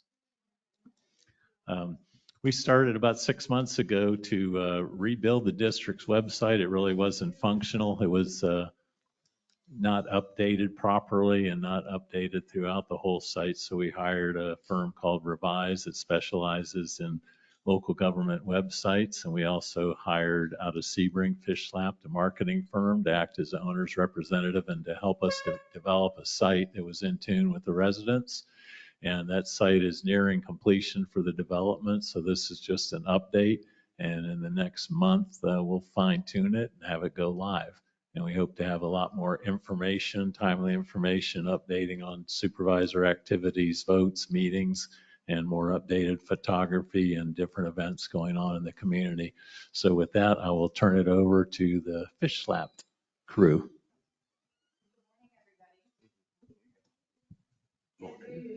You can, no, you can take it. I think, ooh, now we're working. Okay. Okay, good morning, everybody. Can you hear me okay in the back? All right, awesome. My name is Tracy McCoy. I'm the owner of Get Fish Slap Marketing Agency. We're located here in downtown Sebring. And with me, we have 3 people on our team. Susan right here, who's been our project lead. And we have Aaron and Jama sitting in the audience who've been working on very hard with Revise on the website. And we're nearing completion. We just were turned over the website from Revise to make some final edits last week on Thursday. So we went through a training with them where they showed us how to go in and make updates and start kind of fine tuning everything.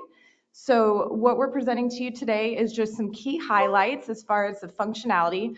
The big goal with the team here was really to make sure that the website was a lot better organized than it was in the past, and that we're able to get the residents better information faster, and it's very easy to navigate. So we'll touch on some of the key functionality that were implemented to try to get us there.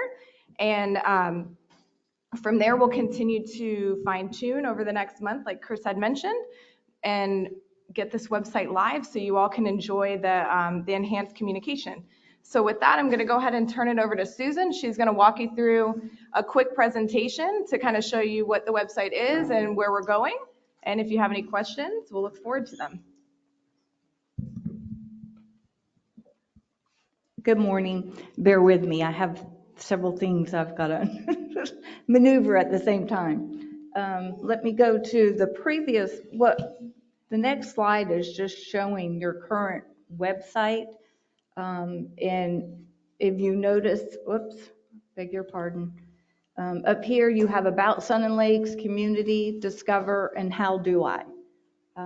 We've expanded on that substantially, making it a lot user-friendly for people to find things quicker and give more information for visitors, potential people moving here, and then residents that already live here. So this is your current website. If you notice here, it's got the golf course. It has the restaurant area info, board meetings, and pay my bill. This is your current site. So on the new site, we've revised the home page. It has, we've added pop-up alerts. So if there's information on the hurricane, boil notice, anything of that sort, that will come up first. We've added calendar to the home page, so you can find your board meetings, any type of events that may be happening will be on your home page. News and events, any type of newsletters, upcoming events is also on the home page. Again, we've broken out the menu to visitors page, residents, a government page, business page. Those are businesses that need to present RFPs, things of that sort. Your previous website, it was very difficult for them to find that information. A Connect with Us, which is contact us, and there again, it's a lot more user-friendly, hopefully, easier to find items. This is what your new page will look like. As you see up top, it has home, as we said, visitors, residents, government, business, pay. Pay is so you can pay your bill, and then connect. Your very first page is book a tea time. I guess it's very important to be able to book a tea time. Island View, the restaurant. A lot of people want information on the restaurant. The next would be make a payment. You want them to pay their bills and you want them to easily find out how to do that. Board of Supervisors and Recreation. Can I jump in for just a second? So on the homepage where you see those little bubbles, with that, those can be changed at any time as well. So as we kind of continue to navigate through the process and we hear from the residents and they're like, man, I'm really having a hard time finding this, we can adjust what appears on the homepage and switch things around. The goal with the website, it's a living, breathing document, right? It's always there and it's always going to be changing. We are going to be working with Sun and Lake long-term to continue to make sure that the website stays current, that we have information up there quickly, and we're going to continue to assist with like additional photography and things like that. So as we look at this now, and then we maybe decide in a couple of months, you know, we'd really like to test and see if we change this around. We've heard from some residents that they want to see this or that. We can make those adjustments. So just kind of keep that in mind as we go through what's new and exciting with the site. So really the big thing with the homepage is currently everything is a little bit tough to read, tough to navigate. The site was in kind of a dire need of a facelift. This is really just kind of helping with that usability with the goal of making it easier to navigate across the board. And like we mentioned, all of the navigational pieces are easy to kind of adjust as we go through time. So if we do see something down the road that we need to adjust, we can do that. You'll see up in the top right corner, there's a keyword search there. I know Mr. Brooks, you had mentioned that as an area that you wanted to make sure was functional. So that's up there as the site goes live. We'll make sure that that is quite functional there. In the demo environment, we aren't able to do the searches in demo environment, but once this moves to the final site, we'll be in good shape there. And we have certain areas, like Susan mentioned, with make a payment, that we have them in different places throughout the site. So it makes it really easy for your residents to find. So let me ask you this. So we could take that book at tea time and make it special events? Absolutely. If we wanted to. Absolutely. You could email Susan and say, hey, we have lots of special events coming up these next 3 months. We want to switch out book a tea time to special events. And then after those 3 months, we want to go back to book a tea time. We can change that over the course of any given time. Is the number of bubbles limited? Could we not have a one just We can especially expand for it. special events? You can expand it, but it's going to put arrows on the end, so they're going to rotate it. They're expanded. Gotcha. So ideally, we want to keep it to the 5, so that way it's always like right there, right up in front. Instead of book a tea time, we should just have a generic golf course? You do. You have that also. So I'm sorry? why don't we should we go ahead and pull that homepage up? So we're going to pull up the live site just to show you the homepage, the little bit of the progress that we've made. And then from there, we can take any questions and comments, and then we're going to go back and continue to make those tweaks to get it ready. And then we can have another meeting where we'll go through the final site for review, or perhaps I can get routed to all of you to look at on your own time, and then come back to us with anything else that you see. And then we can either schedule meetings with you one-on-one to go through whatever it is that you might see, so we can make those edits. And then that way it's in a really good place to go live.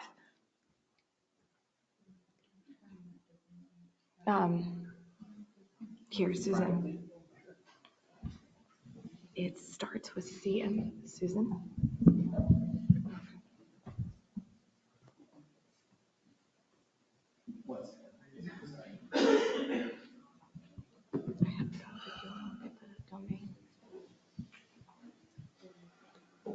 Susan, I have it right here. If you want to get it, try typing that in.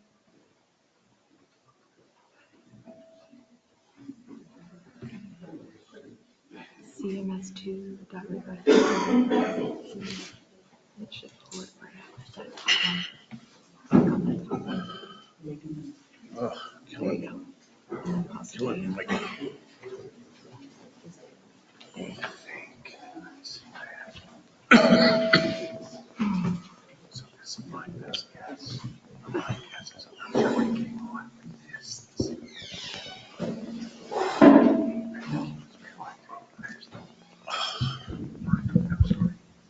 Okay, so Susan has the demo page up right now. So now you can see a little bit more of what we're talking about. That's the pop-up that she was referring to where it says Tropical Storm Nicole. That can be anything. We just put that in there to show you what that could look like. So as we have different updates or you have a meeting coming up and we want to put that notification up there, that can be something that changes on a weekly basis, on a monthly basis, whatever that might look like and be most convenient for you. You see how she has the arrows pulled up there?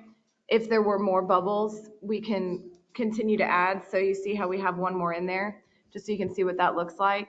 You really want to try to keep it to the main, so that way it's front and center. He was asking about the golf course.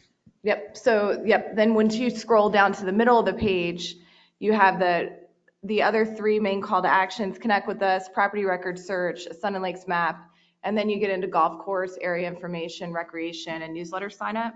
And these are through meeting with Chris and Ariel and really trying to understand like what was most important to get in front of people. But as you all look at this and you feel like there might be a different priority to be right there up front on the homepage, we can certainly make changes to any of those little bubbles. Are we going to have a contact person from your company or is it just call your company? Yep, so Susan's going to be your main point of contact. And then we have 3 people also working on your account. Where's Chris? Does anybody know who our contact person is going to be?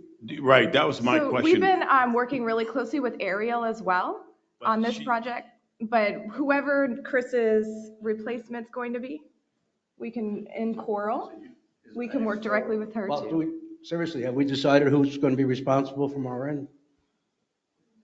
No? I mean, we're not, We do need to know who, for us supervisors to contact. Hey, Chris.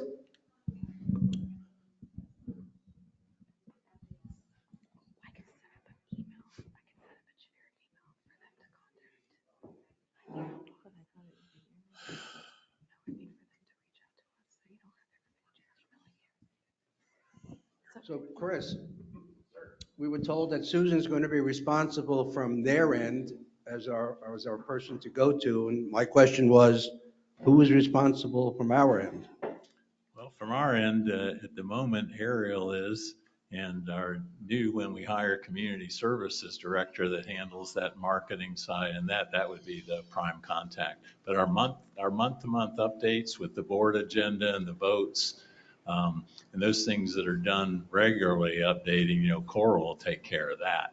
Okay. So for example, the financials, the treasurer's report. All that. That will be Coral? Coral will go right through, and that's just automatic updating of things, the votes, the agenda, they go up every month. And she'll take care of that. But as far as content and new items coming on there, then that'll be community services. Okay, so Coral will also be doing then all of the monthly reports from the various parts of the business, security, code enforcement. Right. She'll be updating that? Right. And where you really get the fish slap side, Tracy's group involved in it, is content and updating. Like recently, we had the Advent golf tournament, and they had a photographer out there taking some shots, so we had some fresh, current images. And then when we get some marketing ideas, we'll work with them to add those to the website. And you also remember when we update the website, some of that content, it's going to go right also to the digital bulletin board on US 27. Okay, so we could take, it'll be the person that has to be hired, it's responsibility to like give them the information on the golf tournament we just had. So it gets on the website. We had a great time with Advent Health and have some pictures and say, Yeah, so when we look at the website, the photography and things that are up there are current, or they aren't dated from a year or 2 ago. So that'll be our responsibility to get them the information. To work with them to put it together. And a good example too is they're working for us right now to update the new resident packet. To freshen that up and make it current. We've used the same folders and a lot of the same information for years and years, and it's just a little stale and doesn't reflect the community at this time. So they're working on updating that for us also. And we'll stay in close contact with Coral and your team as you go through your transition, so we can back her up with anything that she needs help with as she starts to understand the new website and everything as well. Are we using new photography? Because mostly the photography I've seen on our website is outdated. It's not correct. We just had this first event that we were able to get photography at, so we need some updated photography for sure. So we're going to look at that as part of our plan going into the year. So that would There's be a lot of what we Is that our have. responsibility to get that information So to if you have existing photography that you can share anything additional above and beyond with what we have, which was kind of limited, yeah. So we have some photography from Ariel, and then as we have other events and opportunities, we can send our photographer out to take photos. So we just need to coordinate that with your team. Because I haven't seen a good picture of the community centers, not the community center, the restaurant facility since we expanded it 5 years ago, 6 years ago. So that wasn't part of our scope as of yet. So we just we just signed an agreement for moving forward for the photography piece. So that's something that we can start to get a shot list together. And if you guys have specific priorities of like this specifically, the community center, the restaurant, et cetera. I know Ariel had mentioned that there are certain areas that are being updated and everything else. So we're going to put those on a plan to make sure as they get updated and the area looks different, that we have our photographer go out, take photos, and then we update the website. So it all kind of corresponds together. Okay. And we're also planning to make use of some drone photography on that too for the golf course or updates of our facilities, so it has a little different view. Yeah, I mean, I think like the pictures of the tennis courts, I don't believe we have one that includes shuffleboard courts. And also all the new resurfacing, it really looks good out there now. So the restaurant, who will Michael Meir deal with you? I mean, if Mike wants to get stuff on the website. We don't manage.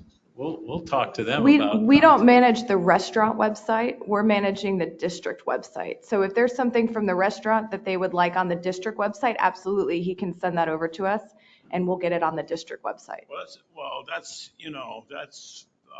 very important because, they're trying to promote it. And if you're not on that. Absolutely. I mean.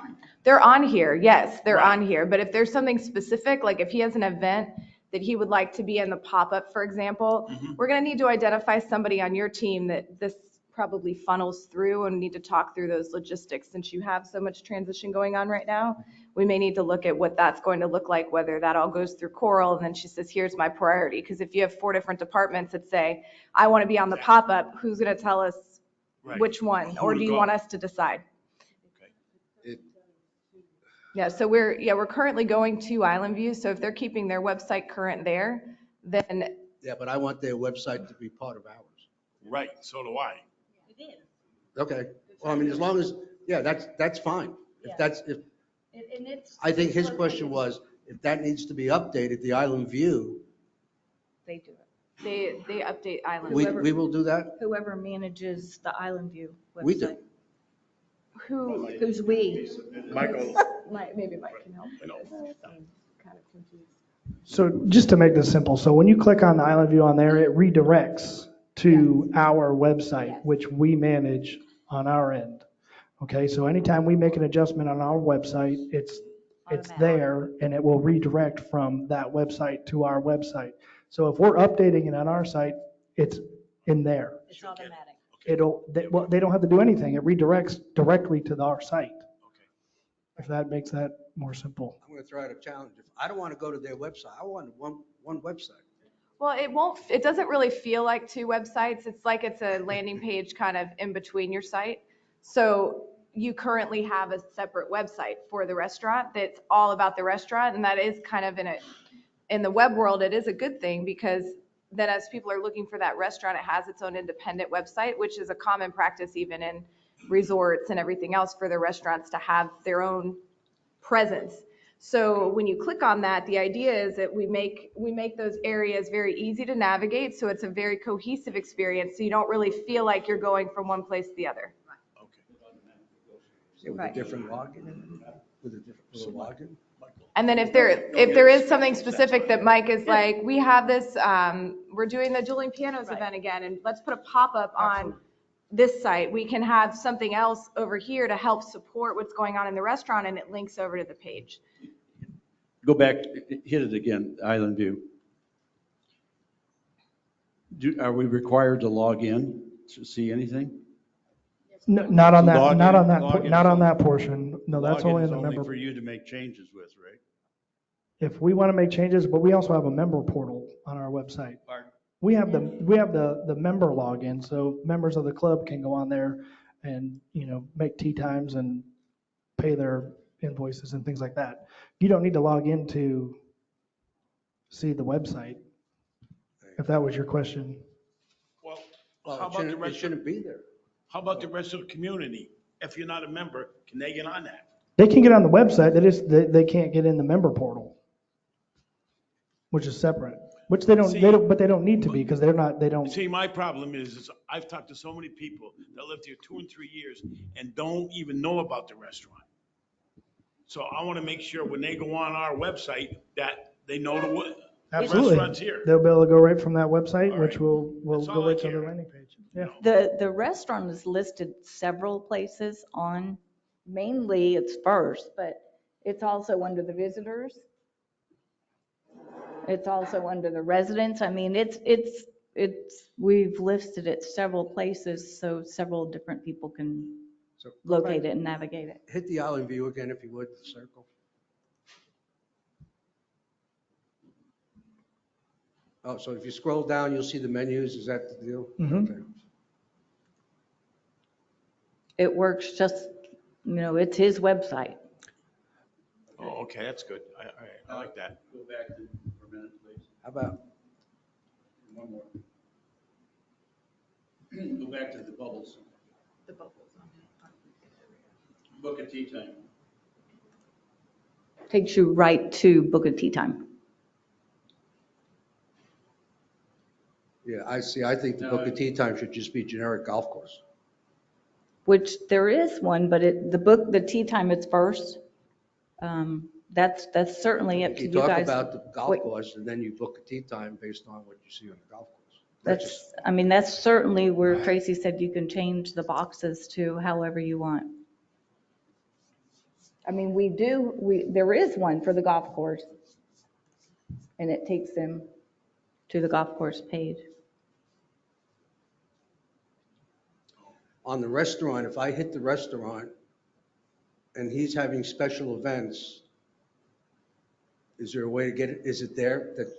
Could you find them if there's a special Tuesday night special, Well, a Wednesday night special? So all that would be done through our website. So if we're posting that on our website and it's there, no matter what change we make, if you're on the new district website and you click onto that website, you're going to go and see everything that we have done on our side, if that makes sense. It's just a simple redirect to our website. Well, where, does your website say what the specials are during the week? We can put whatever we want on there. I'm sorry? We can put whatever we want on there. If we want to have a party on Friday night and we want to put it in there, we can definitely put it in there. Well, if he updates, Either way, whether Susan, if Mike updates his website, you automatically pick it up? It automatically, yes, Automatic. whatever changes he makes, that's his website. What we go to is If he his. had specials on, they'll show up. Yep. And like Tracy said, if he has a special event or we can add it as a pop-up, additional, however he wants to focus it. Okay.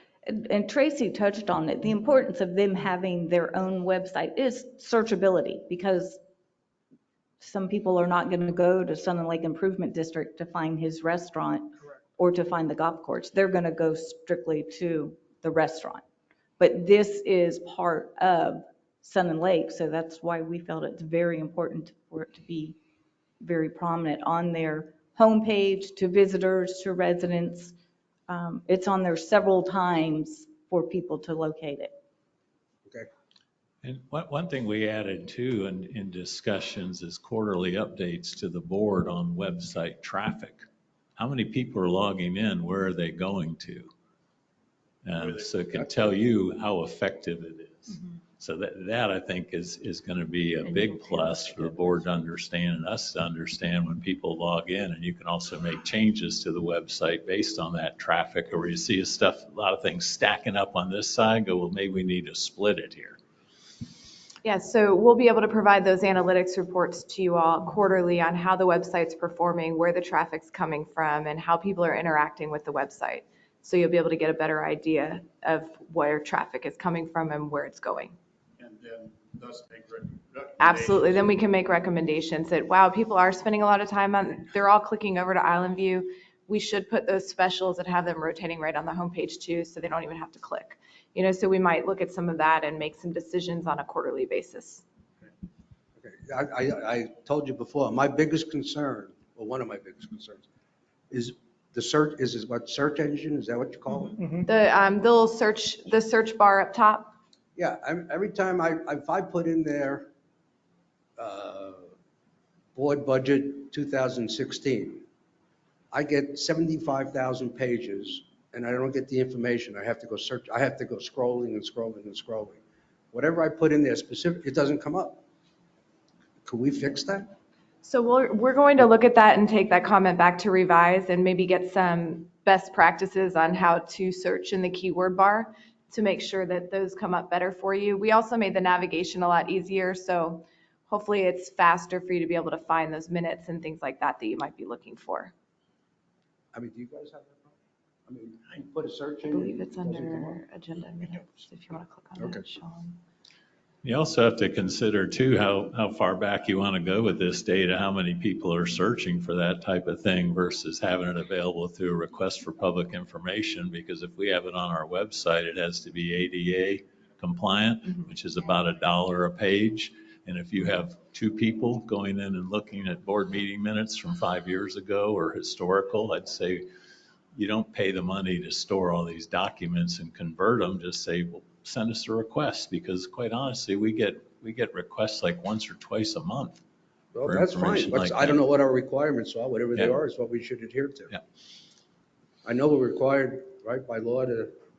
Yeah, sunshine law dictates how long we have to maintain it. It's not based on, it's based on the type of record. So, and like I say, I agree. We should not be maintaining anything on our website that we aren't legally required to. I think we all agree to that.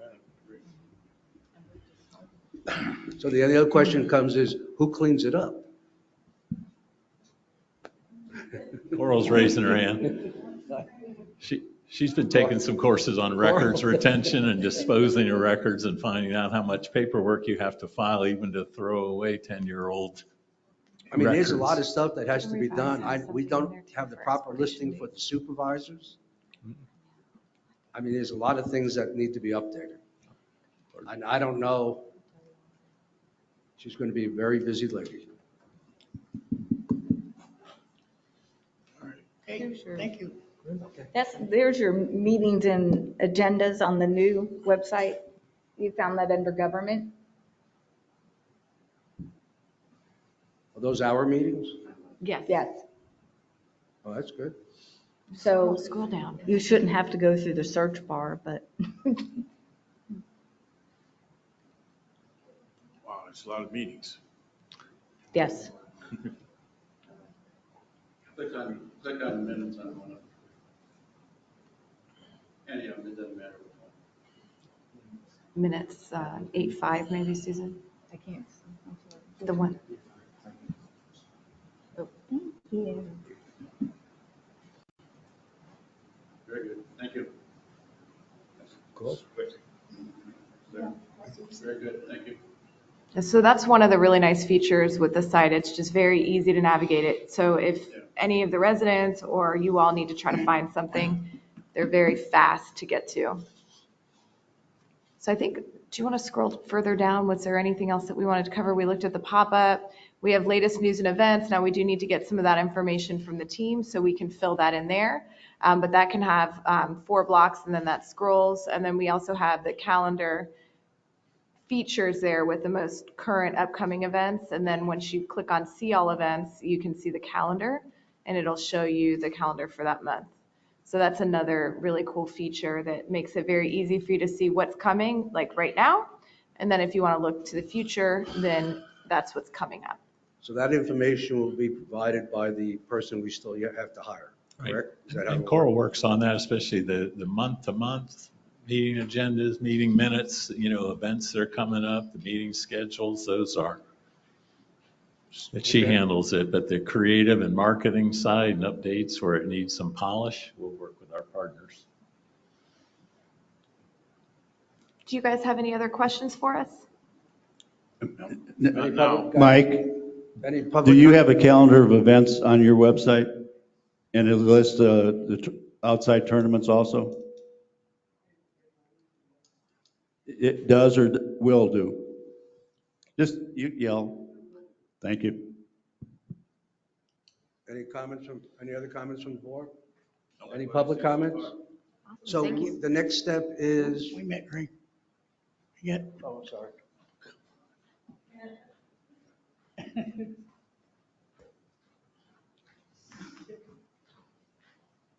Javita McKinney, resident.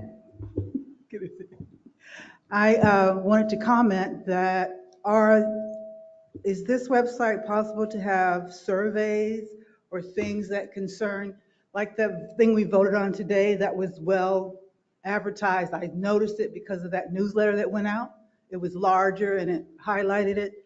Like you do have the events, but maybe concentrate even on that more. If there are things we need to vote on or things on the agenda that are important, to somehow highlight them on the website or the newsletter so when we see it, like the gentleman was noticing that some people come at certain times. If those things are highlighted like you did the November 14th thing, I think more people will show up. Because it stuck out to me, but if it was like down in a small square, maybe, they don't see. Those are email blasts. Yes. maybe Those will continue, will they not? Okay, excellent. And the other thing is surveys. Some of the times people can't make it here. They don't have to take off work. If there's a survey on the feedback that you want, can we have that on there? Was that too much work? Huh? Because my husband, for example, he's not able to come to the meeting, but he has feedback on the things like we discussed today. And so he'll tell me, but if it's something that we can feedback on the website or on a newsletter blast, that'd be good for some of the residents that may be temporarily disabled or disabled to come to a meeting. Sure, that'll be policy. Of course, Yeah. the agendas and the email blasts will continue, and I think we've talked about that, especially a good idea when you get into budgets. And Absolutely. do you want to spend this money on a new swimming pool? What is important on the assessments so the district can put out surveys and get that information back and then publish that on the website? Yes, sir. Here's what we get from the community. And also it shows, if you put out a survey and it's like, well, we got 28 people that responded.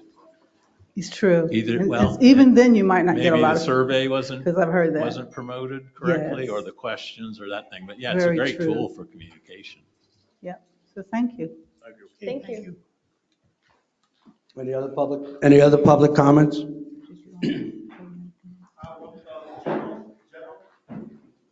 On this subject? So the next Oh, step. I forgot. I was not in any of the pictures on that website. I just want to, I'm kidding. Well, then we need to make sure you're at one of the events so we can get your picture. the No, next one. I had another one. I was just being silly. The notices or things from individuals, like I'm a resident and I'm going to do something that will affect or help the community. I'm going to set up a little voting, sign up new voting people in my front yard, because you could do that, for example. Can we advertise those kind of things, individual things? Say we're going to have a yard sale or something. I think we could probably do anything that we want, but I think we'll start. You have to pass you I guys think first. we'll start with the basics and get it up and running, and then we'll Then take ask those suggestions. things? Okay. Yeah. I mean, we got to get it up and running first. So the next step will be, The next steps for us are continuing to go through the site, cleaning up all the little details, bringing it back to the Sun and Lake team for final review, and then they can share with the supervisors for final review. Once it's approved, then we take it live and we get with our IT team over here to make sure that everything gets pointed in the right direction, literally, and then the site goes live. So it's a pretty quick process from here. It's just us going through, double checking everything, making sure that we get lots of eyes on it. So we have all the right information going into the live state. And then from there, once you all have seen it and approve it, we take it live. And you think you'll be coming back to us when? I would think probably, when is Ariel back? The 21st, right? So I would say probably the first or second week in December, we should be ready to have them give it a final review, then any changes. I mean, we definitely want to try to get this live before the end of the year. Yeah, and our next meeting will be December 9th, so if we can pull it together. That would be back on the 9th. ideal, yeah. Okay. Perhaps they can see it before the meeting. Any other questions? Thank you very much. Appreciate it. Thank you, we appreciate it. Okay, petitions and communications. I don't believe there are any. Staff reports, general counsel.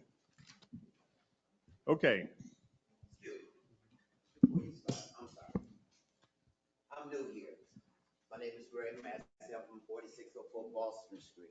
And I was trying to find out, when do y'all come up with the petition and community activity for some complaints or issues? I didn't know if that was during the public time or during this time. Yeah. Any commission meetings I've gone to is during this petition time that they actually allow the community to speak. But let me say what I have to say. It's basically, I got a violation for the garbage cans. I got a copy of this ordinance that was given, and I just wanted some clarification or some explanation basically on how this ordinance is wrote up. It's basically saying that you can't have your garbage can visible for 12 hours before the pickup date. They're indicating in here that, you know what I mean, this little violation I got is basically saying is that we have to put our garbage cans somewhere outside of public view. Now, everybody has their garbage cans sitting up by their garage. At first, when I moved in, my garbage cans sat out in a field.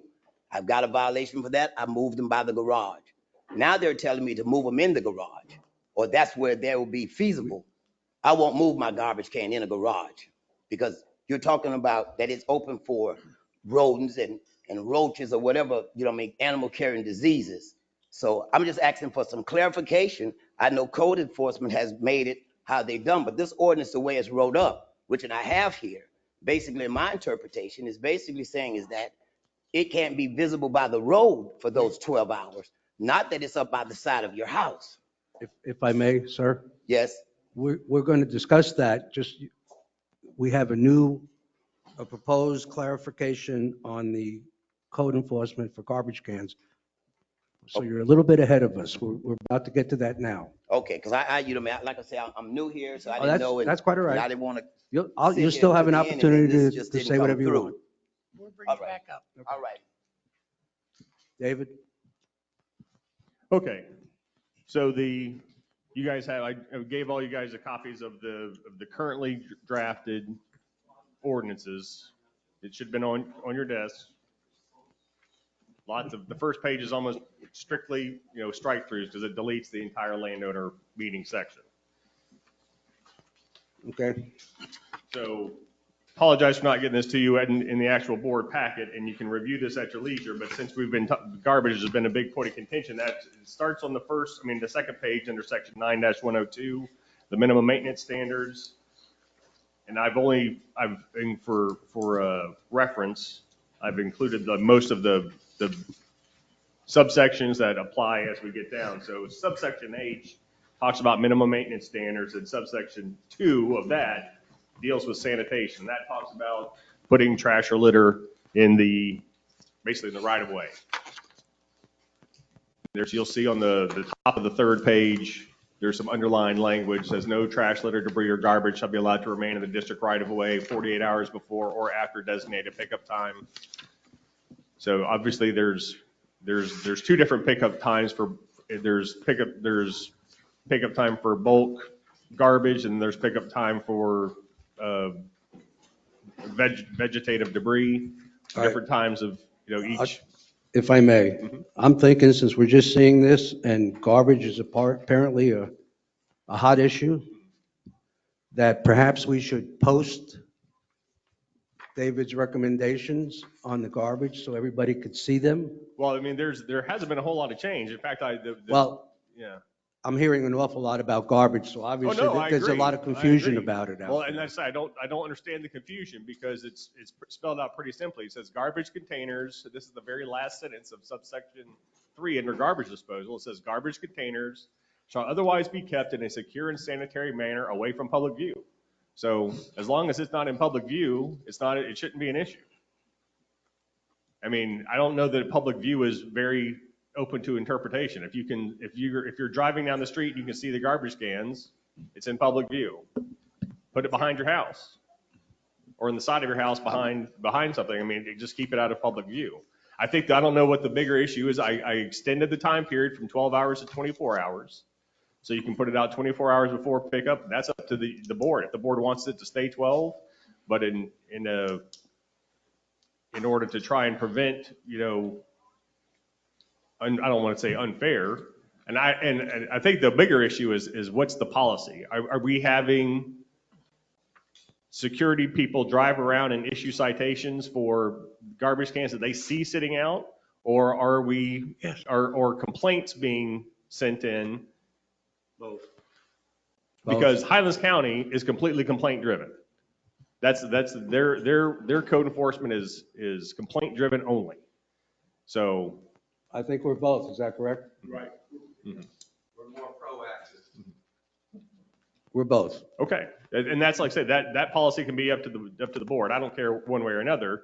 It's just that I think one of the concerns is, would be selective enforcement. Or is our guys patrolling the same streets every single day looking for violations, or are we, that's not my issue. My issue is that it's drafted in a way that makes sense and can be enforced evenly. So what it says here is 24 hours before, 24 hours after. You can put it out on the curb. Otherwise, it must be kept out of view, basically. Correct. Out of public view. Mm-hmm. So when we drive down the street, no matter what street it is in Sun and Lake, we should not see trash cans after the 24-hour period. Correct. That's simple. Is there any board comments on that? And I was a little bit more generous with the bulk area because bulk only comes, once is alternate weeks. And it's, if you're dealing with bulk, it's a little bit more difficult to deal with. So I gave 48 hours because that's getting placed in the district right away. And that's the thing that if it's not picked up timely, because that seems to be an issue. People put stuff out for bulk pickup thinking it's going to get picked up, and then it doesn't get picked up for whatever reason.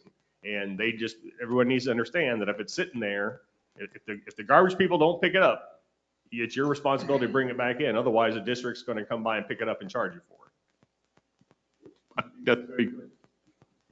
That's the only way that we can control to keep Sun and Lake neat. So. All right, well, let's take this one individually. Any comments from the board on this, on the garbage scenario? I like the 24 hours. That gives them a little more time. When people leave for a weekend or whatever, then they get a little more time to get the stuff back in. So that's a pretty good idea. Did a good job with that. Are there any public comments? Sir, where you go? Yeah. Based on what you've just heard that we're talking about, how do you feel? That's not the issue. The issue is not about the timing of taking the garbage cans from by the road for me. Let's say, for example, you have an older widow woman, somebody who doesn't have a man. You're asking her to put a garbage can in the backyard, now to drag to the front, that she's going to have to sit there. Not everybody's able to do that. I'm not saying that I'm not. And I look at the community that we live in. My thing is that I'm saying is that if it's not by the road where it's in public view, that's saying is that it's a distraction, then that should be the issue. But where people have their garbage cans sitting up by the side of their house, even though you ride and see it, that shouldn't be a major fact that we're getting some form of violation. That the code enforcement is saying that, hey, well, your garbage can is sitting up by your garage. It's not by the road. The interpretation of what I'm gathering from this ordinance is basically saying is that you can't have it by the road. You use the word public view as a justification that says is that, well, we don't want to see it at all. But the thing about it is that Why should you say that you're going to drag your garbage? Some people have garbage more than others. First of all, nobody's going to take their garbage can. I don't think nobody in their right mind is going to put it in their garage, because I know we're not, because that's what it is, garbage that has an odor and smells. But my thing is that I don't see where there's an issue that a garbage can can't sit neatly up by the side of your house or by your garage. It's going to be viewed. You're going to see it. Less than you say, like he's suggesting, put it in the garage or in the backyard. Do you want to drag your garbage can from your backyard every week? You have 2 cans. Mine's in the garage. Okay, well, see, Many you of the keep yours people- in the garage. Yeah. Well, see, and there's some people that has more garbage than other. You might not. I have a family of 5 of us. There's 5 of us, so we're not going to have just 1 small can or maybe 2 bags that's going to be for the week. That's just not going to happen. You know what I mean? I have 3 kids and I have a wife and myself. So we're going to eat, we're going to have food, we're going to have disposable stuff. Everybody's household is different, and that's fine. What you're saying is that to make Sun and Lake beautified, to make it beautification, but to basically says to sit it where it can't be seen, period, that's just unethical. To say that it's garbage. It's not in a hazardous way. It's not in a way that is distracting traffic. It's basically up by your house. It can go up by your house, but then they want a partition in front of it so that you don't see it. But A everybody small doesn't. Everybody doesn't have a partition. Yeah. But they put one in, is what they're saying. Yeah. So, You're saying you buy one. so therefore, now you're saying put in a partition because a garbage can is sitting up by your house. Let's say, does that really make sense for our community? We're living in a community where we're moving forward, but we're taking petty things to make them an issue for people. That you're saying is that now you have 24 hours or you have a day to correct the issue. To me, that's just, you know what I mean? We're paying, my home cost me damn near $300,000. And I'm sitting here worrying about a garbage can. I'm not leaving it by the road. I'm not leaving garbage scattered all over my yard. I'm doing everything else that needs to be done. There's no way I should have a violation from code enforcement that my garbage can is sitting up next to my garage. Everybody has a garbage can sitting there, if not in the garage or on the side of their house without a partition. If you ride through there right now, you're going to see somebody's garbage cans tremendously. They came on our street and gave everybody on our, on Boston this violation. Okay. And he highlighted it. I read it and I reread it and I read it, and I'm a stickler for reading. And to me, the interpretation of this, basically on the bottom, is saying is that you can't have it out by the road is what we should look at. Not whether if it's sitting up by the side of your house. Yeah, everybody's going to be different. Like you say, you have yours in the garage. You might not have number 1 bag in your garbage can. It might not have an odor, but everybody's not going to be the same. We're not the same, and everybody don't have a petition on the side of their house that's going to cover their garbage cans. David, how do you can you explain what you wrote? I didn't change this at all. Right, you This really is what didn't this change, has been. right. This has been like this for at least 5 years. Garbage container shall otherwise be kept in a secure and sanitary manner away from public view, period. Right. So the public view is if you're riding by and you can see it, that's public view. I would say yes, because we have public roads. The roads are open to the public. So if you're driving down a road and you can see the garbage cans, it's a violation. Right. And 5 years ago, when they made that rule, and we passed it, I don't know how many people were there, but it was passed. And the reason why it was passed, because we had, we have condos over here, right? They would have been in the same boat. So what they had to do is they had to pour a pad and put a small fence. And now where I live, we have done the same thing. They had to put a pad and a small fence to cover it up. And it's really just, it's really just to keep the stuff from. My suggestion. I understand what you're saying. I agree. Part of it. I don't. But you got to understand, we have a whole community. Exactly. You have a whole community. And I've had community, my neighbors I've spoken with, who's been there 10 to 13 years, and say this has never been a factor. In fact, they said they're not even much going to worry about it.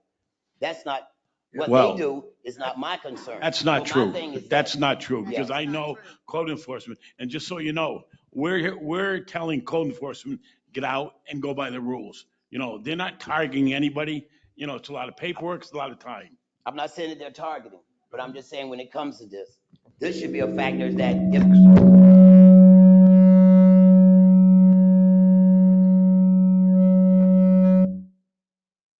it's so broad when you say public view, this should be something that's simple saying is that if it's not out by the road or right, let's say in front of your garbage can, but if it's on the side of your house, then you really got to be looking to say that, well, I'm just going to view everybody's house and see on the side if a garbage can's there.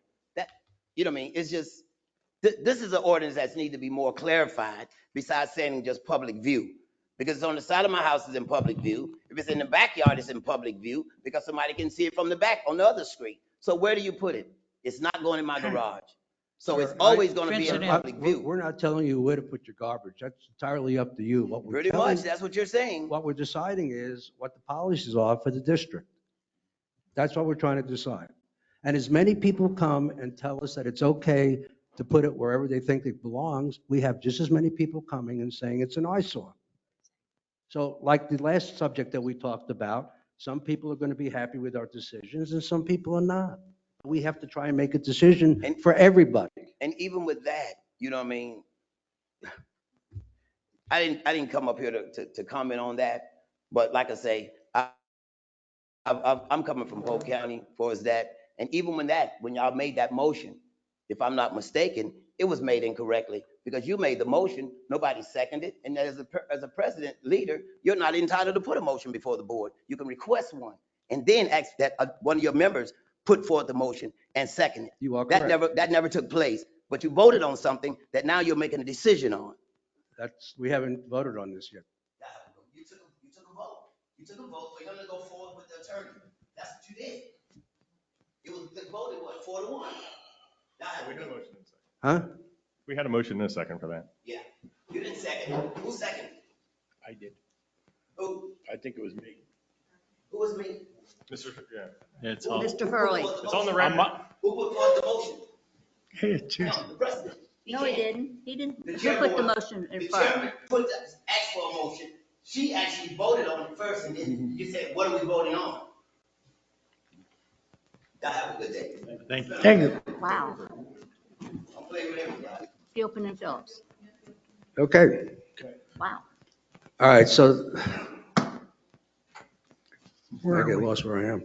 I guess we're at the point now where we're deciding if we want to agree to send this to the county on the. I mean, we basically already done that. We did that for the, like say, if there's, I put this together so you guys could review it.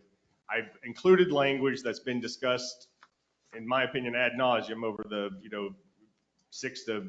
past 6 months regarding some of these things that, like I say, and I've notified all the board members on the things that have been being maintained. The only thing that I did separately, because I didn't think it's appropriate for county ordinance, is I did a separate code of conduct, which you should also have as a separate document, because I think that's more effective as far as a policy goes, rather than trying to codify that in county ordinances. So anytime we want to change a code of conduct, we don't want to have to go to the county to do it. So, and the board has the authority to regulate its amenities pursuant to already existing ordinances. Okay, here's what I would recommend. Since I know you're confident in what you gave us, but you just gave it to us today, we really haven't had an opportunity to review it. So I suggest that we all take this information home and review it, and then we come back at the next meeting and vote on it. And if anybody has any changes, or recommendations, like I say, in my opinion, we put the 5 popular seats portion to rest. We're going to be moving forward with that. Right. So some of these other things, this is all basically, it's splitting hairs, but it's the language that we're drafting. And in my opinion, that's going to be, at some point, I'm going to have a sit-down conversation with the county attorney, right, sooner rather than later, hopefully, and say, this is what we're trying to accomplish. Is there anything that gives the county any heartache that, is they're saying that because we want the county attorney's recommendation that the Board of County Commissioners approve this. Right, and I understand that, but the fact that we're just seeing it for the first time when we No, came no, no, into the and like I room. say, I understand that, but that's what I'm saying is like, if you have an issue, if you want it to remain 12 hours instead of going to 24 hours regarding the guard, I don't think there's any, if we want to remove the section that it says it has to be out of public view. I think what you're recommending is fine. I just want to feel comfortable that we've all read it, we all agree to it, and we vote on it and go on. Perfectly okay with that. So does anybody object to that, waiting till the next meeting to vote on this? December 9th. Yeah, do we have to vote on that? No. I mean, because this, right now, this is just my general counsel comment. So like I say, look it over. I'm happy to meet with you guys individually if you have individual questions, and then we can bring it back on the December 9th meeting for a final version. Then I'll take that to the county attorney and make sure that we can get it. She has no issues with that. Okay, everybody good on And then that? same thing with the code of conduct. Look over the code of conduct. I kind of pulled this from different cities and municipalities that I could get, kind of an information on. I tried to keep it, relatively open, not open-ended, but I didn't make it specifically incredibly strict. So I left it open for, staff interpretation. If you guys want me to come up with a tiered penalty system, I'm happy to do that. If you guys think or if that's something you're interested in seeing. I would think probably a tiered is the way to go, but that's just me. All right, so we're going to look at it and revisit it. That's fine. What else you got, David? The Sheriff's Department, I had a conversation with Garrett Roberts, who's the attorney for the Hinds County Sheriff's Office. He was not really aware of the alleged signage issue. He said as far as he knows, there's no issue with the signs in Sun and Lake being inadequate, so that, to be, for citations to be issued. He did say that the area that the district is within is kind of a large area. And so like knowing or to guarantee that there's going to be a certain number of officers within the district at all times is not going to happen. So let's say that we have two or three officers that are stationed, has the district as their location. Well, if there's an emergency someplace else and those officers have to get called away, he's not going to tell them, or those officers aren't going to be told, you stay in Sun and Lakes, no matter what, it comes over the radio. So, But I think the question from the board was, do we have any coverage whatsoever? yes, we do. And how much was that? How much are they committed to?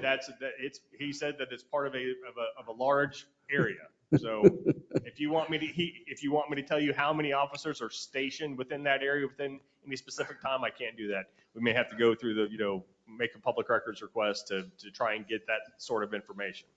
But what he did say is that if the district hires extra shifts, we will get extra shifts. Well, yeah, because we're going to pay more money for it. Well, no, what I'm saying is he won't say, oh yeah, okay, we're paying for it, and then we're going to pull somebody off and put them in a different area. So they're not committing to any kind of coverage whatsoever. They're just saying they're around. Correct. We are in an area that is covered. Like they said that we have the I guess they were talking about the emergency station. I thought that was the fire station up there. I don't know if they put deputies up there or not. But the area that we are in is staffed with deputies. Okay, board comments? Knowing that, how does the board want to proceed? I think the sheriff, they're these damn things. They're here as much as they can. Saturday, we had a person that was trying to break into 3 or 4 houses. Security spotted them, okay? Called the sheriff's department, and they were here within minutes, finally arrested the person. Okay, so any time that we've been calling them, I know, and I've been doing this for 10 years, they always get out here. Now listen, they can't be here all the time. They're not gonna be here all the time. Staffing is tough for everybody, and I think it's unfair to say they're not here. They are here, but maybe not as much as you want them, or somebody else wants them, but they are here. That's all I got to say on that. Any other board comments? I mean, the question comes, do we want to spend the money and have extra coverage? Period. That's the cover, that's the question. I don't either. I- I agree with that. What'd you say, no? No. I mean, I'm disappointed that they can't tell us if we, I understand that when we call them, they come. That's fine, If you but want I me- don't, If I you want me quite to draft frankly the public don't, records request, I'll do it. I think Because outside of I'm calling them, surprised I we don't couldn't see, get it either. I don't think, see them randomly driving around in Sun Lake. Now, How much- granted, I'm not outside all the time, but I just don't think they do it. How much would it cost, David, approximately?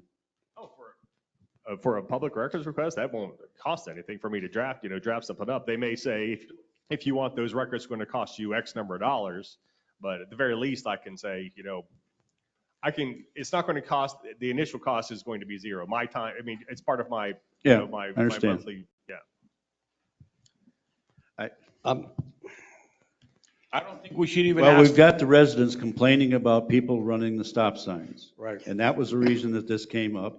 Right. And whether or not we feel it's important enough to have the additional man hours here to monitor that. And last week, the sheriff was sitting in the parking lot of those right there with his nose sitting out. I don't know if you wrote any citations, but he was there. I saw him looking at too. us. Did you see? Mhm. So they are here. I was out at 3 a.m. walking the dog, and he went by me at 3 a.m. Okay? Okay. They're here.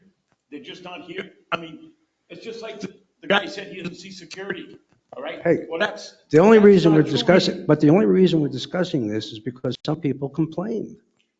Otherwise, we'd never have this conversation. I understand. You're I mean, I'm fine with shelving it until we hear again from the public. But if we hear again from the public that there's a problem, I think we have to address it. Well, I agree, 3 times this weekend. They blew right by the stop sign on Sun Lake Boulevard, 3 times that I saw. Now, I agree with everybody that they were here, but I'm telling you, that's where we get the complaints. I mean, But unless they're here 24/7. well, I think they should be, somebody. Somebody should be patrolling our area all the time, Oh, we can't. in my mind.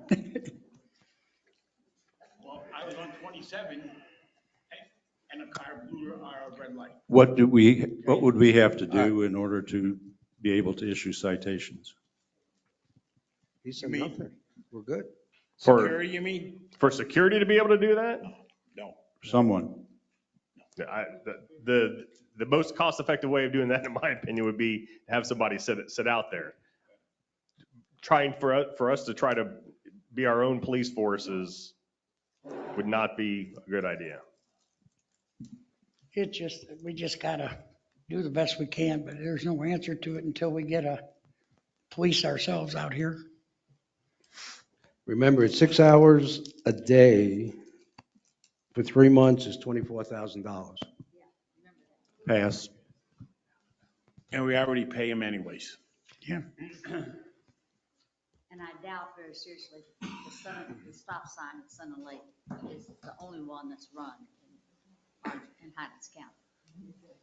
Do we need to vote? How do we have to vote on this? No, or- no, no. I mean. All right, so is the consensus to pass for this time, for the time being, and see what happens? Yeah. Okay, we'll pass, and if we continue to hear complaints, we'll have to have the conversation come back up again. There you go.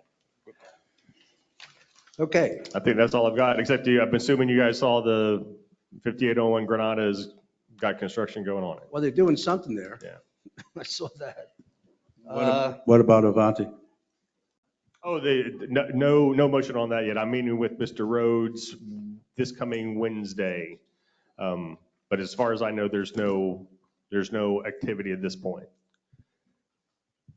So on Sunday, on this Granada home, did they pay the money they owed us? Yes, They did? yes. Great, great. They have paid everything. They've paid back assessments. They bought their permits. They've had all their plans approved through me and Drew. Okay, good. And then they went to the county and took care of that side of it. And now we're doing the court stuff to get the lien lifted. All right, David, so who was going to give us the breakdown on assessment? Somebody had asked for that at the last meeting. Was that going to be you or Chris or Dane or We've been on like how assessments are spent. how we're going to spend them this year? Somebody had asked that we give them an indication of how their assessment money is being spent. Okay, yeah, but the budget is the roadmap. The approved budget, we'd be happy to give them a copy of it if they want us to break it into pie charts or something like that. I don't think, does anybody have a copy of the approved budget? Yeah. We had to post it. It's posted? It was posted Can on we the take website. out the allotment page and make it available to people online or something? I mean, people ask for this. Obviously, they don't know what how we're breaking down the assessment money. Yeah, there is not like a pie chart or an allocation chart on there that shows by department. It's just department, budgets. Well, But we could put nobody's that going to take together. that and interpret it correctly with how we take the assessment money and split it up. I mean, I think what they're looking for is assessments, 20% goes to, I know they hate this, golf course, 20% goes to sewage, 20% goes to roads. I think they were asking, and rightfully so, how's their money being spent by the district? Yeah, we could put together a pie graph that would just show total budget and then Yeah, the it's just something slices and based on the amounts. budget Yeah. that's in the system and have it available to people so they can see how their money's being spent. Yeah, and when we did the assessment study, there's a finding of benefits that's documented. I'll see if I can pull that and make that available, get it Okay, to so- Coral so it can get on the website as well. Chris, your office is going to do the breakdown, right? You'll get us that? All right, David, the turn two signs, has that been finalized? One quick, on that final budget, could we have hard copies, please? I would like a hard copy of the final budget. David, the turn two sign situation, has that been done, taken care of? I have not had a chance to, I'll be in the office tomorrow to check my emails. I sent an email to Darlene at Tanglewood that they were requesting some sort of monetary compensation, but did not give me any specifics. Did we renegotiate the contract? I'm in the process of drafting that up. I got with Dane and they're supposed to be making certain payments to the district that I'm not sure that they've ever made. So I'm in the process of drafting up a proposed renegotiation for that right away. Okay. Did you find out about the basketball courts being funded with public money or not? I did not know. If that's, I can find that out. Yeah, I thought we do need to know that if possible.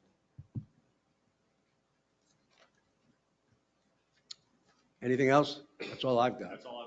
Just a follow-up, Sunday let me know she checked into that, and there was Sun and What's Lake that? funds, the basketball Oh, court, you got there an were answer? Sun and Lake funds and recreation grant money provided, public money to For the construct that basketball court. court, so we have to Yes. keep it open to the public based on that? Does it have to be a basketball court or can it be a slab with something else on it? Well, if you use the money to construct it and it was public money, it's public access, but the facility is no longer there, then there's Well, no if it's- access to I talk think about. if we want to take it down. If we destroy wanted to it. take the hoops down and leave the concrete and make something else, is what I want to know. Turn it into a pickleball court? Yeah, or turn it into something else. From what I have found, it states basketball court. So Mhm. from my understanding, it needs to stay All right, a so we basketball need- we court. need- Dave, could you check into that, please? Find out the legalities of, because I'm thinking when we get done, all said and done, that the new recreation center, or the playground for the kids is going to be too close to the basketball courts. And then I think we're going to have to decide whether we want to keep them there, move them, or just get rid of it totally. Yeah, if we can. I mean, If we're- I'll if get we're with allowed to. Sunday and review those documents. Thank you. Okay, thank you. Chris? Sure. Just go down our advanced metering RFP we put up for new meters for the district. We have the mandatory pre-bid conference tomorrow, and the proposals are due to the district December 1st with the cost. We will bring that to the board for review on December 9th. And the big question too is we're looking at options how to pay for it. If we select the lease arrangement, that'll just be a part of the payment. If we decide to go with the traditional way, we'll have to borrow funds to put the meters in the ground. If you're getting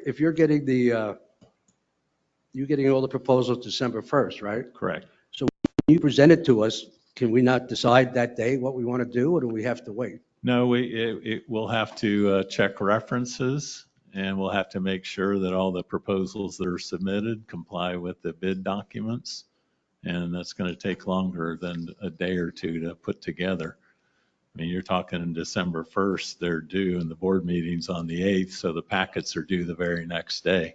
Well, then, I guess my question is, why bother giving it to us until you know that they're right? Just to see the cost figures and differences and how many people bid. Yeah, but we're not going to make a decision because Right. you're not ready to. No, it's just bringing it up to you and showing you what came in. But again, before we bring any of that to the board or a recommendation, we'll check all the references. We'll check their previous work they did. We'll check any background on them and So I make guess sure my it point is complies. you're not prepared, and this is fine. I'm not, but you won't be prepared to make a recommendation because you haven't checked everything out yet. Correct. And I don't know why I would want to visit with it until you're ready to tell us what you guys think we should do. Yeah, it'll just be part of my staff report. I mean, it sounds to me like we're doing it twice. Okay, well, we'll wait until January. Does anybody, I mean, do you guys agree with that? A chance to get it together and then decide. I guess January. Okay. Okay, moving on, hailstorm update. We're finishing up those bid documents, getting ready to send those to the insurance company. And I am planning on having those out on the street on Demand Star and in the newspaper within 1 week.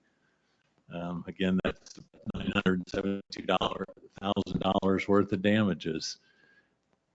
And when those bids come back, it'll be the same thing. We require reference checks, a certain amount of projects done in the previous 3 years. And we're bidding those out individually. So a contractor can come in and go after all the projects, or he can come in and just go after the big ones. And it also allows local and smaller contractors to bid on the smaller work, such as roofs on the restroom buildings and over by the. Right, so your write-up pickleball says you're courts. going to be ready at January, the second meeting in January, and that will be with recommendations, Right. correct? Okay.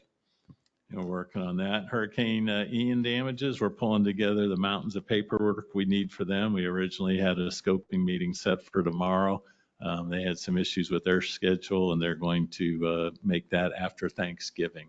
And that's where they'll have people with boots on the ground here reviewing our paperwork, and our submittals will make to them, make sure they're in the right format. And they'll also be inspecting the damage on Columbus and a couple other areas that they want to put eyes on. Okay, so that, there isn't going to be that much FEMA, is there, from the hurricane? Well, you're going to have, I would imagine, a considerable amount of money tied up in Columbus. We also had 4 drainage failures back in that same area where we had to bring in new culvert and rock to shore it up because it was getting ready to take the road with it. So we'll make a claim You're right. on that. Right. We had that wastewater line that broke on the golf course, got stopped up. And we also had another one that we had to dig up and pull the sand out of right after the storm. So we're going to try to make claims for all those damages. But I would, just off the top of my head, if you're looking at Columbus and fixing that, you're looking at $200,000. Okay. And otherwise minor damage, we had some roofing go bad, aluminum at wastewater plant number 4. So. You're working with FEMA. Yeah. But we're going to put everything we can in there. So, Okay. Chris, That's nobody's looked at Columbus yet? They haven't. They haven't. Yeah, we have. We're staged up and ready to move forward, but we wanted them to actually see. Yeah, and they would prefer that. And because if that road was heavily trafficked, we would have gone in there and fixed it already and just documented with photographs, but they wanted to take a look at it, so we're just holding off. Okay. Telephone system upgrade, we're planning on getting started and completing that, and that's just voice over internet protocol phones, bringing them into the office, update the phone system, and actually save some money because there is a good payback because you're taking that monthly charge for the Comcast phone on each desk, and you're getting rid of that because all your phone conversations are coming through on the internet.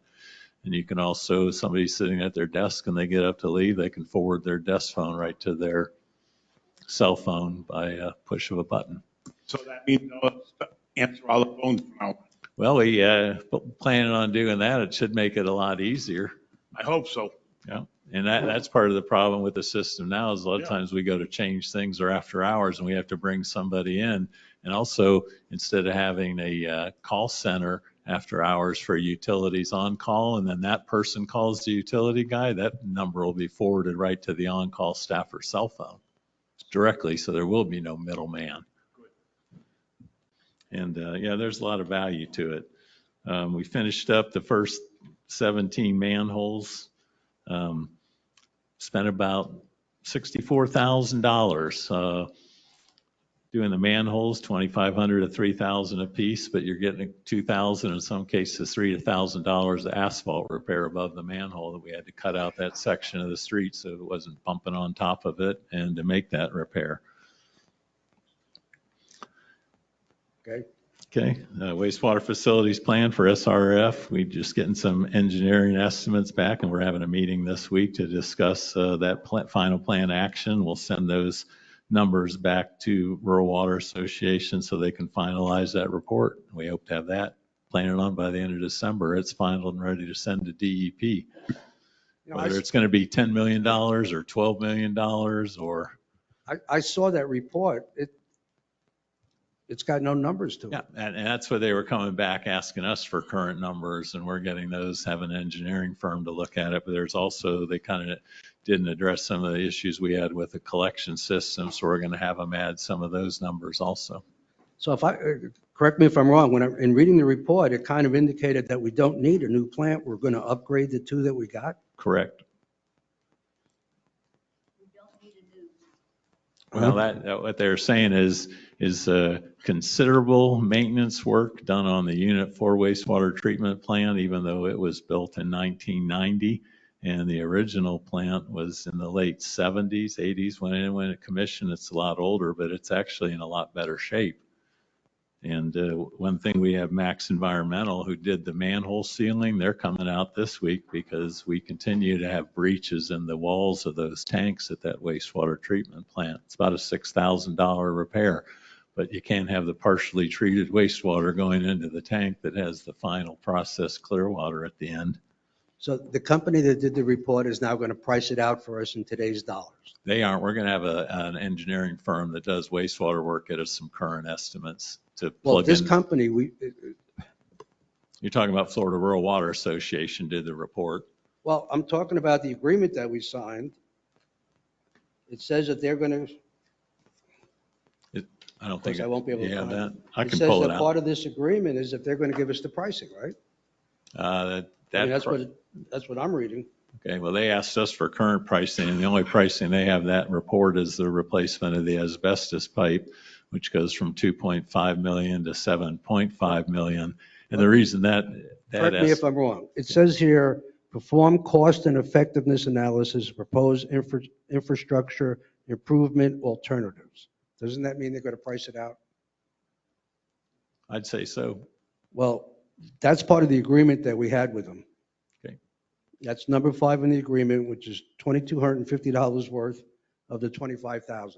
Okay, I'll push that back to them. I mean, to me, because it also says, if you look at number 7, it says conduct a required public participation meeting for presentation and infrastructure improvement recommendations. I just don't want to pay these guys what this contract calls for until they give us what it calls for. And we haven't. Huh? We haven't. I held that money back. Okay, well, they owe us a bunch of stuff that's probably worth half the contract. Yeah, 2 things. And when that report's finalized, we asked them to come in January and make a presentation to the board because we have to have a public hearing for that. So they'll make that presentation, then the board will approve it, then we send it to FDEP for funding consideration. Okay. Okay.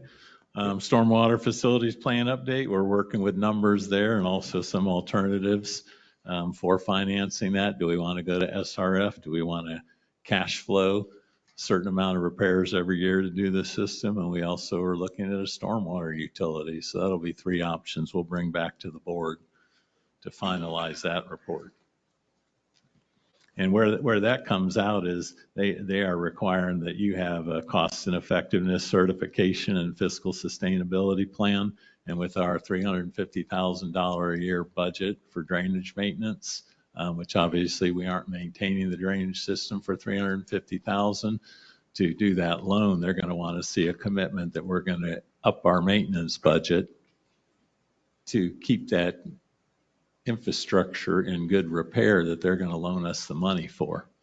So at that point, if we have to bring that maintenance budget up, we'll look at maybe cash flowing and doing some of those repairs on a yearly basis.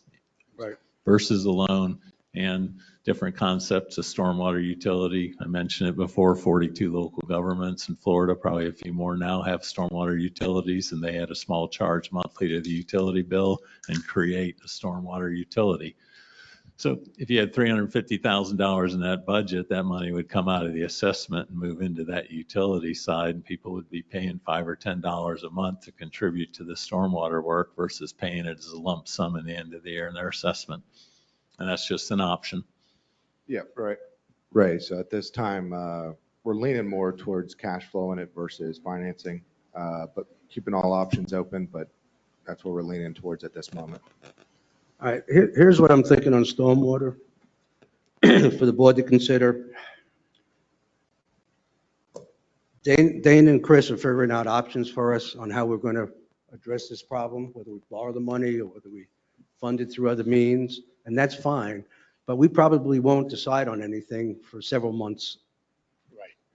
I don't think we can wait several more months with the drainage issues that we have. We have in the budget 300,000, I believe. 350. 350? Yes, sir. Last year, I can tell you, we spent 417 according to the numbers that we just approved. So we are underfunded by a number that we probably should agree to right now that we should put into the budget for this coming year to help offset what we think might happen. I can tell you the budget of 350, and I'm sure that Chris would agree with me, that is not going to be enough to cover what's going to happen between now and next October. Sure. And those top 4 projects that you went and inspected yourself and checked out in the field, you'll probably spend that in those 4 projects, your yearly drainage budget. Right. For maintenance and repair, just for those 4. Yeah, I think, well, it was only the 2, but I think it's going to be more than we considered. So I thought we'd approved the first 2. we did. Okay. That's what we approved was the first 2, but I think by the time Drew gets it all done, said and done, it's going to cost us a lot more than we think. And I would like to recommend to the board that we take out of our reserves 300 or 350,000 additional monies and put it into that account for this year. I think we're going to need it. Looking for a motion?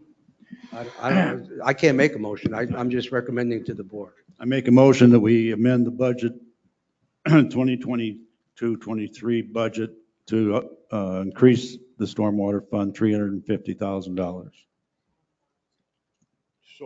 Is there a second? From the reserves. Wait a minute. So we'll be at then what? A total of? 700,000. I'm increasing it, not necessarily to spend anything on the list. I'm concerned that things are going to come up. Okay, that's fine. That we're not aware of, like happened this past year. Not necessarily a hurricane, but I'm afraid things are going to come up and we're going to need additional monies more so than we have. Was it seconded? Any board, so we have a motion and a second. Are there any board comments on that? Supervisor Phillips? Wait, no, I got to do public comments. Any public comments on that? We have a vote, please. Oh, wait a minute. We want to say something? I was just going to say, probably the best way to do this would be to put together a budget amendment and bring that back to the December 9th meeting. I mean, we know if you want to say, it says if it's the board consensus, so that's what the board wants to happen, but I think that we should make this, put it on the agenda, make it an official, amendment to the budget, put it on as an action item on next board meeting's agenda and vote on it then. That's fine. I don't have a problem. Do I have to post it? I mean, So, speaking of that, do we have to do any other adjustments from last year to this year? We usually have to do that every year. Not at this point. Could have something for you at the next meeting. So you would include this in it? That's fine. Let's do it all December 9th. That's fine. Okay. Do we have to rescind that? Yeah. Oh. Whoever made that I motion. remove the motion. Okay, anybody second the removal? Okay, Michael did? Yeah, I second it. Okay, so we'll visit that next meeting. But we all agree that we want to do it. Okay. Go ahead, Chris. Well, last thing is just some upgrades we're working on making to wastewater plant 23. And it's just some things historically they needed to be done we're working on, and some of them save some money. We're looking at changing some piping over there, but that's going to reduce that cost of that sludge hauling you've seen in the past. I think about 5 months ago, there was a $23,000 bill that we basically, with our new operators and running the plant, have changed that operation and going to alleviate that, but there's some piping changes that we need to make over there to make the plant work. I mentioned the pond system. It really needs considerable amount of work with organics. It's not perking correctly, and we'll look at a plan and probably get some contractor bids on that. And I'll mention too that the same situation was brought forward in a report to the district internally in 2018, and nothing's been done with it since 2018. So it's not something new that's popped up. It's historical. And then I just mentioned the $4,200 to fix the cracks. And the last thing I have is we have had the exposure and liability with those sewer backups on Matanzas. We have 3 houses that have issues, gravity sewer going into high pressure sewer lines. We're looking at repairs for that or options. And across the street, we had one of the triplex units flooded, and it had some bleed over to the unit next door. There was a forensic investigation done very thoroughly by the insurance company. On the one unit, there was a broken pipe out toward the road. The roots had grown into it that stopped a lot of that flow. And the only thing we're investigating right now is where the right-of-way line is, where the utility line is. We're having a meeting later today, whether it's our property or the homeowner's property where that pipe was compromised. And in the last week, we had some of our Canadian residents come back at the second triplex unit that had damage over there. And we reported that to our company, but we'll have to do some investigation. I'm sure their insurance company will do some investigation.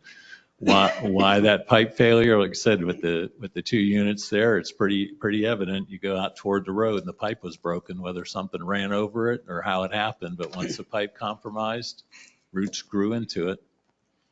And we'll be working with those property owners, and it's been reported. One thing that came up in that facilities plan, though, is we don't have influent meters where we can accurately gauge how much water is coming into our plants. We have old style chart recorders, but during the tropical storm and the hurricane, we were at ratios of 8-to-1 and 9-to-1, which means for every gallon of sewage we had 8 gallons of stormwater coming into our system.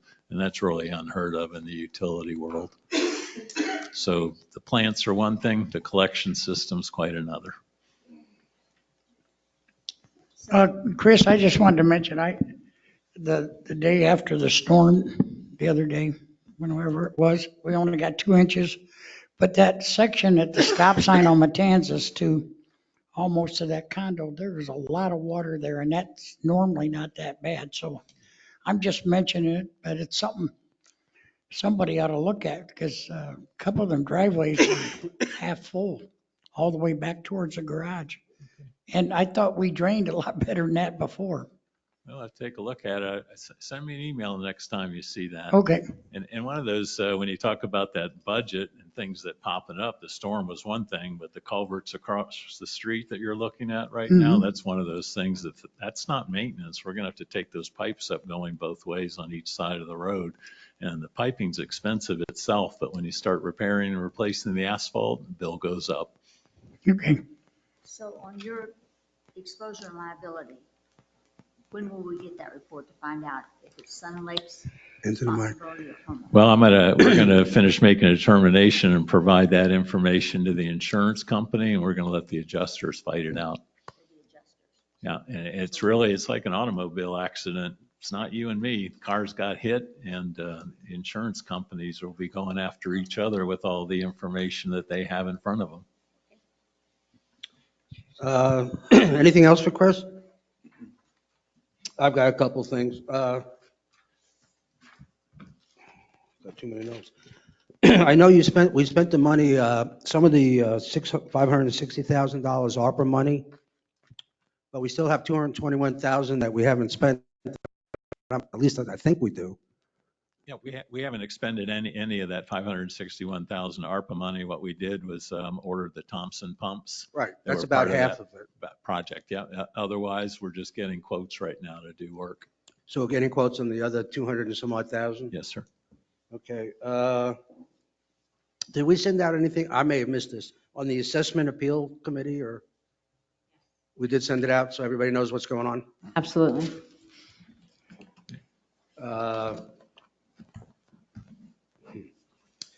I think we need to, one of the obstacles in our budgets coming up is going to be the swimming pool debate or the swimming pool conversation, whether we go forward with it or not, since it's a big nut. I would like to have some real numbers in today's terms of what it actually would cost to build this thing. I don't think we know at this point. I think we're just estimating. So I would recommend that we go get an actual cost of what the pool is, and then we can probably sit down and decide rather quickly if it's something we can deal with or something we can't deal with, but we don't know the price. Based on the information I've been getting here lately about what a personal swimming pool, what was costing around $60,000 2 years ago is now at $120,000 for a swimming pool. Right. That's just a standard 14 by 28 pool, Right. residential. This thing is going to be well above the $2 million that we have in the budget. I'm just saying, let's find out. I think Yeah, Ariel I has agree. drawings, correct? Yep, and a lot of times they'll give you just a cost per gallon on size of the pool, so you can look at 3 different sizes and come up with some good numbers. Well, let's find out. What I would like to do is to find out exactly what it's going to cost so we can decide once and for all if it's in the next 5 years or if it's going to be pushed down further or just eliminated totally. I mean, until we know a number, I don't think we can make that judgment. We can always cut the waterfall out. I have a question about the streetlights. Sure. Go ahead. The streetlights, I especially can't on the hear. new Bev, developments. Bev, I can't hear you. I have a comment about this, am I on? Yes. About the streetlights. On the new developments going back there, because I drive back there at night, how many houses actually need to be up to justify putting a streetlight in?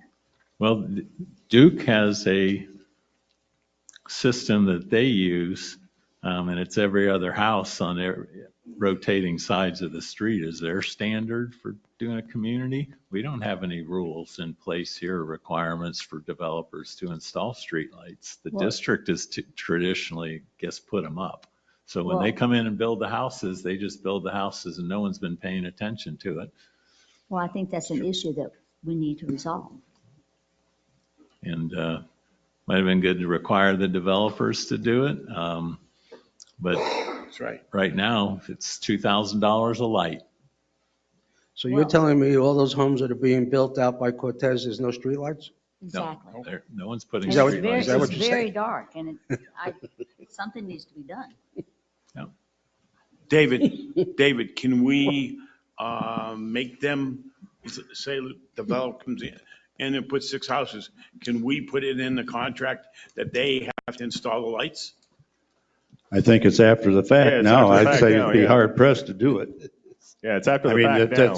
that's something they should have known up front if they were going to have to do that. Well, it's never came up, but I mean, Well- what do you mean after the fact? Why is it after the fact? Why Well, it's can't after we the do it? fact. They've already bought the 300 lots. And now you're going to tell them, no, you're going to spend $2,000 minimum on each one of those. We can, You should have known that ahead of time. we can go through the special assessment process.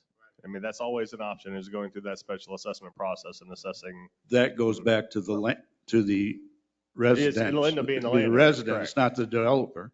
Correct. I think before we talk about the $50,000 that we were going to allocate for Monza Drive, wherever it is, we probably should try and figure out from Duke what it's going to cost to light that place that they're building all the homes on. Since apparently it's our responsibility, I think we have to know what's going on. I agree. It'd be So I don't know. $2,000 for every other home, so $500 a home plus the monthly electric charge. Well, the monthly electric charge, $15, 12 to well, 15. I mean, do we have a choice? No? Well, you have to pay them, pay for that. Yeah, the district would absorb the lighting charge. Contractors. Yep. I mean, I'm sure you can give Duke like a plot of the land and say, here's where these homes are being built. What kind of lighting do I need? How many do I need? Oh, sure, they'll come right out. Well, you've got all of that Ignacio that the man was talking about earlier, that's had all that construction done. I can tell you all Pebble Beach needs it, San Bruno needs it, San Benito needs it. Then there's Catanzas. Manor. And Cortez.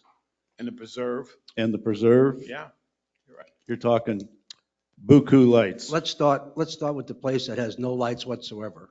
Okay. And fix that one, or at least get them prepared. I mean, some of the other places you mentioned have some lights. No. Pebble doesn't have any lights? Nope. One, but that was a landowner put it in. San Bruno has none. San Benito has none. To the best of my knowledge, there's none around Cortez. There's none back in the Castanzas, I believe is. No, it was. All right. I don't know the streets that well. You apparently know them well. You give him a list of the streets with no lights, and that's fine. And the streets that need to have lights, let's find out what the heck we're talking about so that we can fix it. I don't think we have a choice. Basically, all of the new construction does not have new lights. I don't know the last time the lights were installed. Give him a list of the streets. He knows the new streets that, just put all those properties on, and let's find out what Duke says. Yep, they'll come out and do an engineering study. I'm sure they're going to love us. Yeah. Okay, let's get that rolling. Anything else for Chris? Any public comments for this gentleman? Yes, sir. Hello, Don Riom, 6508 Matanzas. Quick question for Chris. You've identified one unit with a broken pipe, which is being treated separately in the triplex across the street from Dixie. Yes. Now, the other ones, what's your rough time frame to resolve this or to find out what it is happened and what we do now and looking forward? But I have a contractor, and I'm not sure as he's done, but I asked him to dig up the points of connection at the homes to find out where the cleanouts are, which he's found those. And then also the two options. Do we bring a gravity line from the house out to the gravity line in front? Is that possible? Or do those three homes have to install one of those low pressure sewer septic pump systems that are similar to all the homes behind there? So we don't know what caused. Oh, I know exactly what caused it. When the homes were built, the plumbing and developer tied a gravity sewer line coming out of that home into a low pressure sewer line. But I thought I heard you say that was the issue with Dixie Smith across the road. Dixie's house and the Price house and Moraeus house. Those three homes, those three single family homes were all the same. They are tied into low pressure sewer lines that run down their side yards in a utility easement from the homes behind there. So the issue in the triplex across the street is different. Well, right. And what we found, and I have pictures of it, is the triplex backed up. There was a broken line going out to the street that roots grew into, slowed the flow down. So, but that was one unit, right? Well, that one triplex, all three of them tie into a single line going out to the front. But when you said you investigated a single one that had a broken pipe. That's that entire triplex building. All three lines come from that into a single line, and that single line comes out to the street. But when you said there was a forensic evaluation, Right. I thought you said that was one of the three properties. Well, it not was all. only one investigation was done, but all three of those pipes tie into that same one that they checked leaving the And the Sandy's. damage was in the one single pipe? Correct. Okay. It was broken, and then roots started growing into it, so it didn't have that flow coming out. And who owns that pipe? Do we know? Well, that's when I'm doing some research on the utility easement and the right-of-way to see exactly where it is. The report that came out said, well, that's the city line. And I beg to differ, but I'm going to ask some experts and meet with the engineer, meet with the attorney, and look at the surveys of the property and where that line is. Will we have access to those reports? Oh, sure. Yeah, I've got the pictures. It's all public information, and everything that we have too, we're forwarding to our insurance carrier. So Just to backtrack a bit, are we talking long-term, short-term to resolve this? oh, short term, Weeks? Weeks on that side, I'll be curious because I can't tell you now how the lines feed from that second triplex that had the issue. Yeah. How those come around, I assume they all three come into one line and it comes out to the front. So we'll investigate it. And I just found out about this last week, and we'll dig it up at our connection into our system to see if it's a problem. But if we don't have a problem there, it's like I told when Sandy asked, I said, well, call your insurance company, and their company send out that forensic investigator to determine what happened and what the cause of it was, because it was up on private property. We couldn't even find the clean out on her unit. It was buried under 3 inches of landscaping rock. Yeah. Does the district have an insurance company representing it? Yes. Okay. Yeah, and we filed notice of claim with that company for all these incidents. Okay. Those have been filed with them. So if we don't have insurance or we're not covered, you will be dealing directly with me? Yes. Okay. Thank you. Thank you. Okay. I think we're up to unaccounted for water. And I just brought that up as part of utility business. We have 16 accounts in the district that we don't meter. We just give ourselves free water. And I was making a recommendation as we move forward, we start recording those like regular water bills, and next year put it in the budget for those business units to show what that cost operating the business is. Golf course and restaurant, they don't pay a water bill. Our office doesn't pay a water bill. This community center doesn't pay a water bill, but the utilities absorbing it. And really where it is in unaccounted for water. You want to see how much water you pumped, how much you sold. What are you missing? Well, when we aren't recording this water, we have this big number, and where's it coming from? So it's just getting into regular business practices, and I just wanted you to be aware of it. So we're going to put it in the budget for next year correctly? Yeah, and just have that accounting. That's fine. I believe that's it for Chris. Any questions for him? Golf.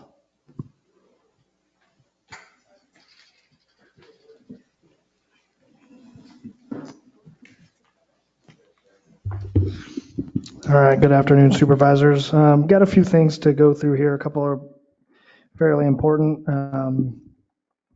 I would like, actually, on the agenda we had listed on there, restaurant marketing plan. And at this time, I don't have a new plan laid out for you today. We are following our current plan. As I've been checking through it, there are a few changes that I do want to make. And we'll put it in our marketing plan for the 2023 year.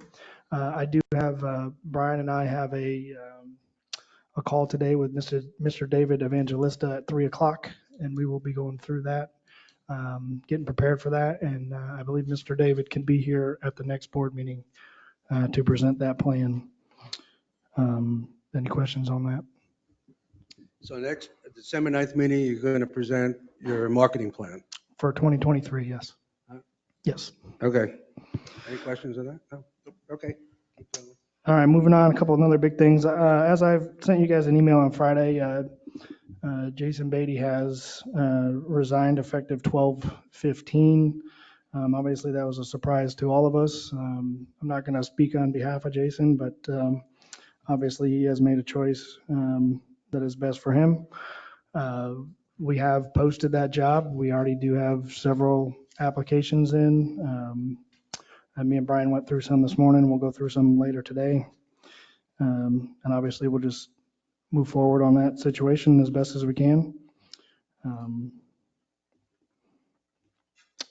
Next important thing, late last week, we had, I don't know how to explain it best. Bill could probably help me out. We had a ransomware attack, I guess, on our computer systems. I'll let him speak on it just because he's obviously knows a lot more about it than I do, but I feel it's important that you should know. We had an attack. How technical do you want to get? Yeah, so Friday morning, we discovered, Bill, Mid-Florida IT, Friday morning through our monitoring system, we detected ransomware on their server. So I immediately called Mike and came out, unplugged switches to stop any kind of lateral movement. Right now, we've got 8 workstations that are still down that we're going to rebuild.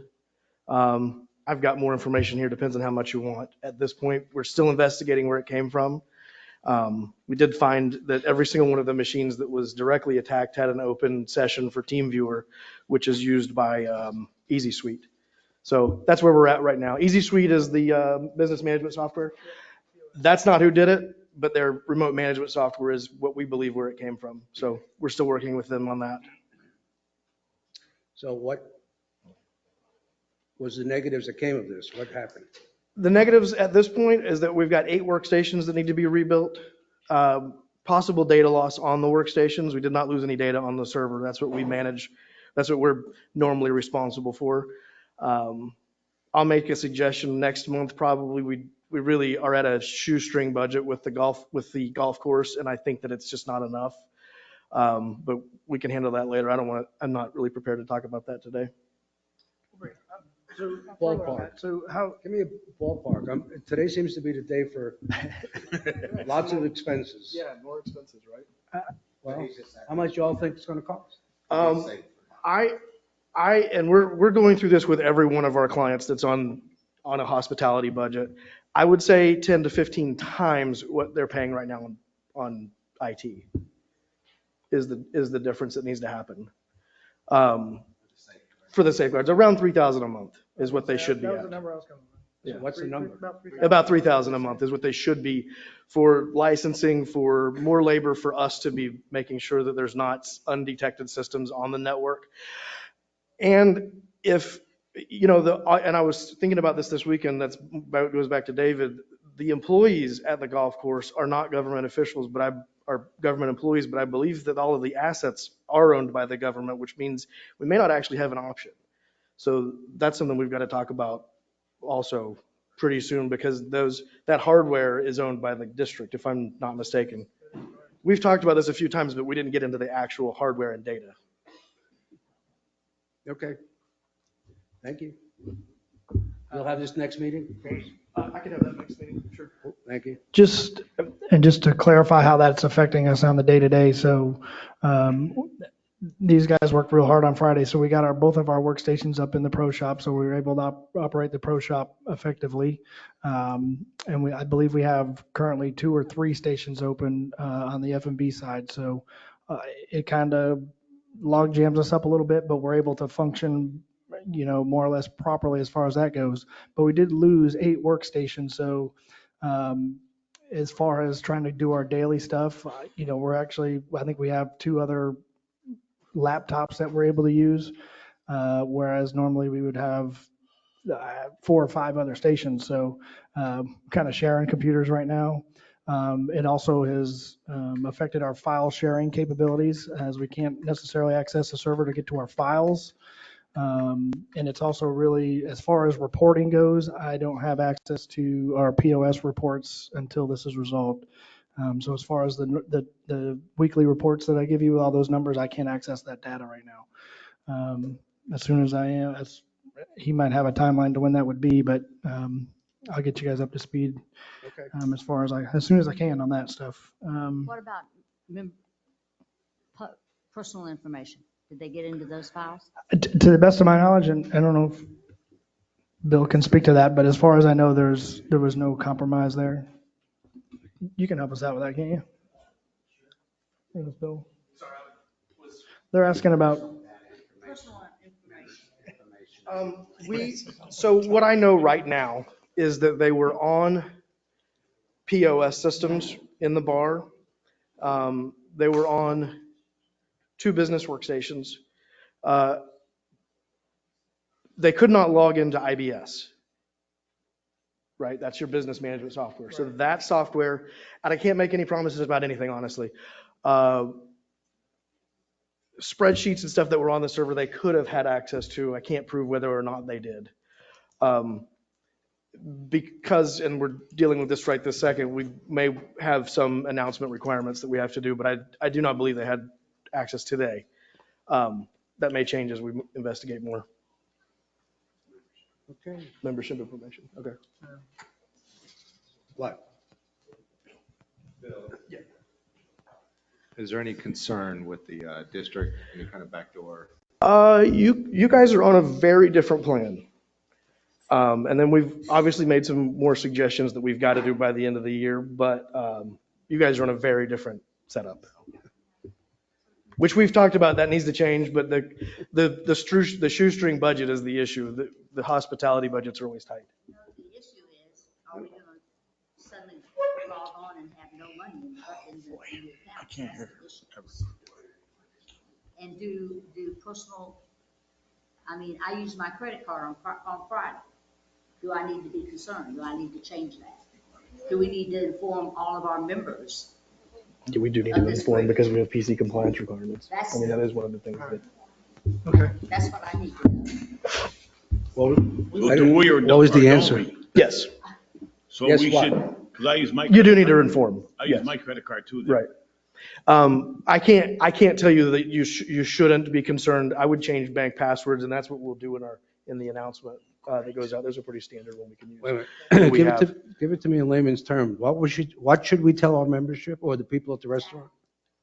What do you want us to say? I'll bring a template on that. I can't, that's legal conversation. That's above my pay grade, what we should tell them. Well, we gotta tell them something. Right. I can, Illegal. if I wanna we're know making what is in my any card. type of an announcement, Right. that is, I'm gonna tell David that we need to do that, but that is not an IT issue. It becomes legal. Oh, so yes. Well, let's get on that rather quickly. Yeah. That needs to get out to everybody. Yeah, we need to make sure, we need to find, we don't want to inform incorrectly. That is Right. accurate. That's what it sounds to me like the investigation is ongoing. I'll be happy to work with Bill in formulating how we do that announcement. If there was in fact, personal information that was So, compromised. Bill, how would we check our credit card? Talk into the mic. Oh, how would we check our credit card if it did happen or if it's possible? Just go back. Call the credit card companies. That'll have to be something that goes in the announcement. That's Okay. really officially over my, Okay. that's out I of my- understand. yeah. No, thanks. Any more good news? Jeez. Thanks, Bill. Obviously, we have several events coming up, kind of November and December is, we do probably a bulk of our events starting off, and I have those listed on the report. Obviously, in the restaurant side, December is when we have the most, we have all our Christmas parties and all that lined up straight through the whole month this year. So we're going to be very busy as far as that goes. I have those listed in there. I don't need to go through them one by one, but other than that, that's all I have for you, and I can turn it over to Jimmy if you guys like.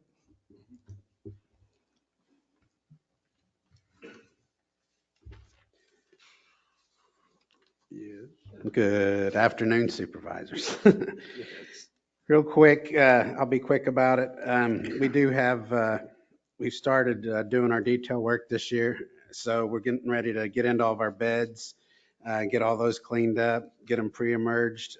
We do have a load of pine straw on property that we're going to start putting out as well.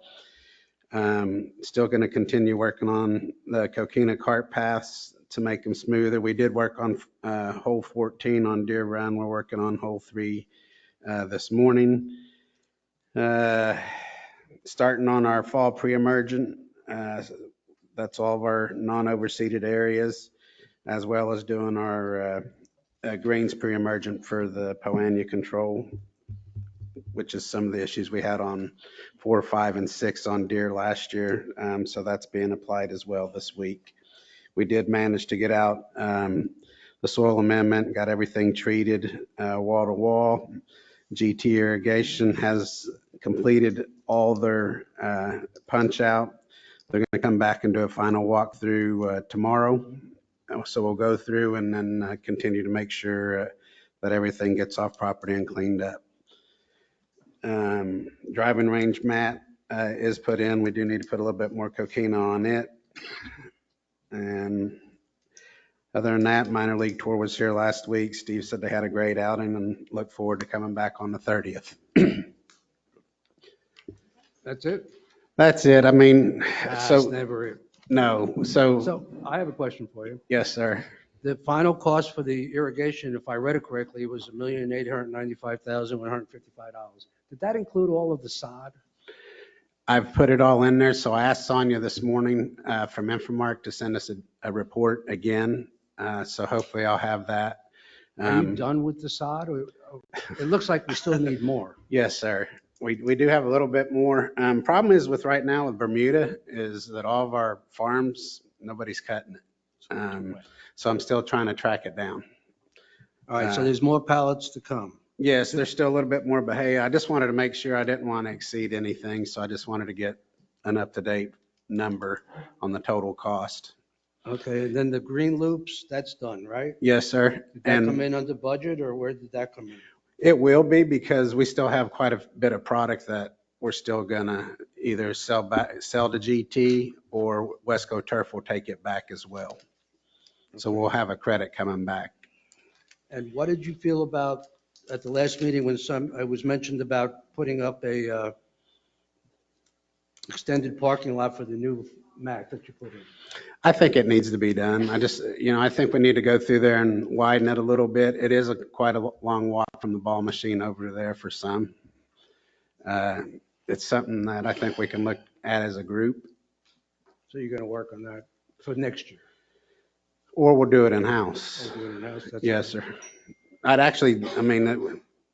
There's a lot of things we could do, and I'd be happy to talk to you about it. I mean, we got a lot of the broken concrete from the cart paths and stuff that we could make petition walls with, and then make some kind of steps or do something different with as far as, I'd like to save as much money as we can and make it aesthetically pleasing as we can.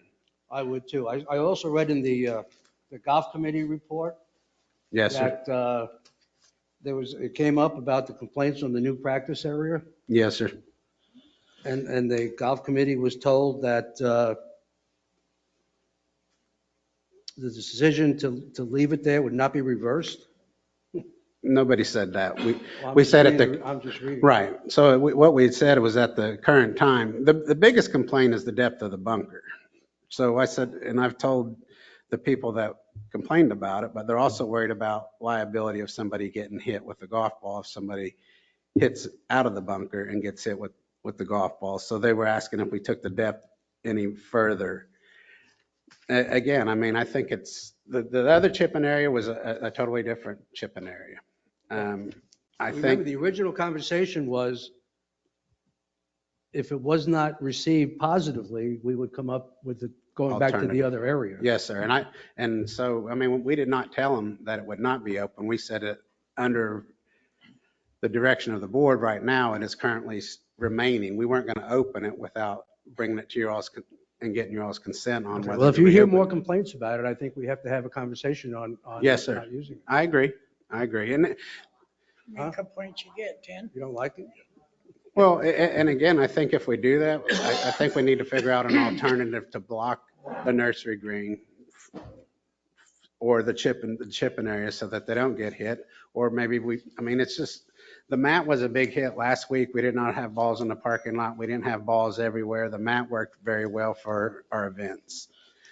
I think we can come up with a safe alternative in the chipping area. We just need to figure out what it's going to be, and it doesn't need to be an astronomical net either.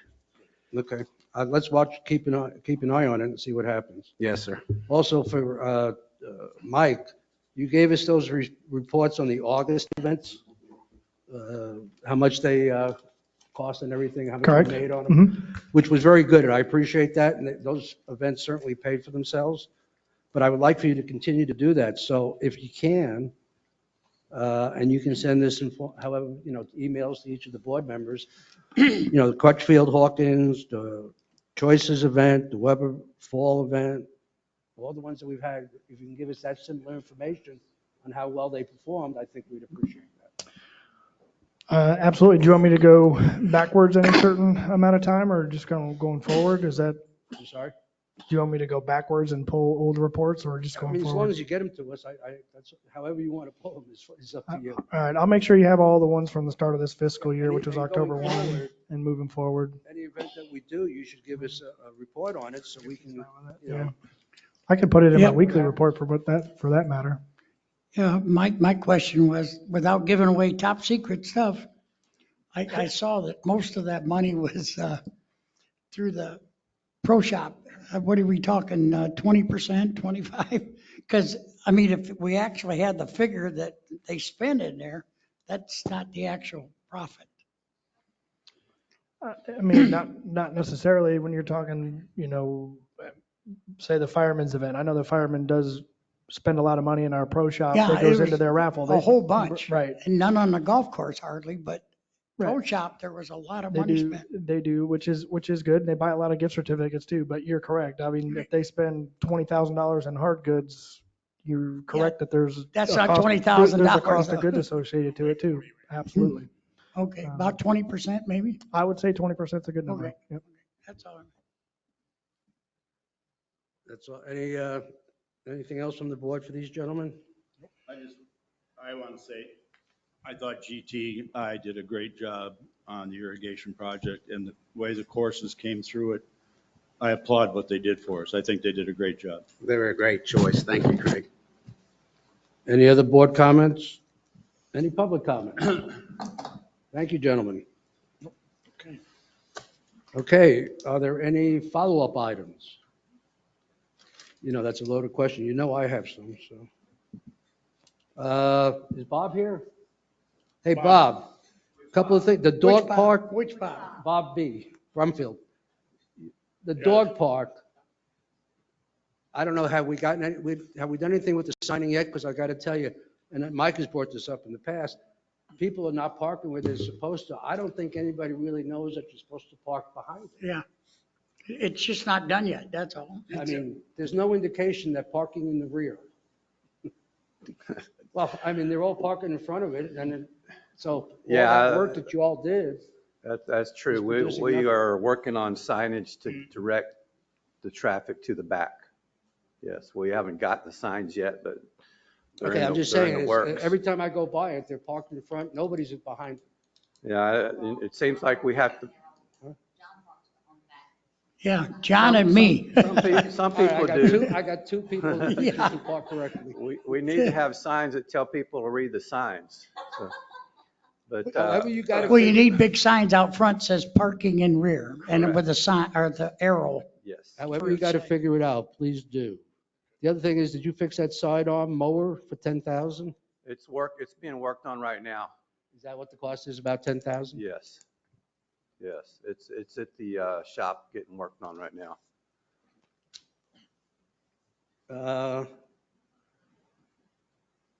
That's all I got. Thank you. Okay, thank you. Anybody have anything they would like to add at this point in time? Any public comments? I have a question. Yes, ma'am. You got to come up here, please. I'm sorry. Correct me if I'm wrong, but my husband came home from playing golf last week and mentioned to me that one of the people he was playing with said that there was another incident at the basketball court. Is that a true statement? Not that I'm aware of. Anybody? Bob? Bobby. Other Bob, Bob H. state your name. Do I really have to? Bob Hiltz. I'm code enforcement and security. We had an incident where the sheriff was called. It was involving a person, what they call them, an endangered person. Yeah. And it turns out there was two of them, made some kind of problem, like some kind of an attempted suicide at the park, and then ran into the woods. Police came. There was actually two of the guys. They caught the one guy the first time, but he wasn't really the one that was doing it. And then later on, they apprehended the second person. I mean, sure, if any of you drove up and down Sun Lake Boulevard that day, there was like 200 cop cars on Sun Lake Boulevard. So that's just the location was by the That was just the location. It has nothing to do with the basketball court, but it was the general location is all. Okay, is that good enough? Thank you. Thanks, Bob. Anybody, board to board, any Yes. discussion that the board Yes, wants? I have. And unfortunately, I don't like to do this on a sour note at the end of the meeting, but it's come to my knowledge that I and two other board members have been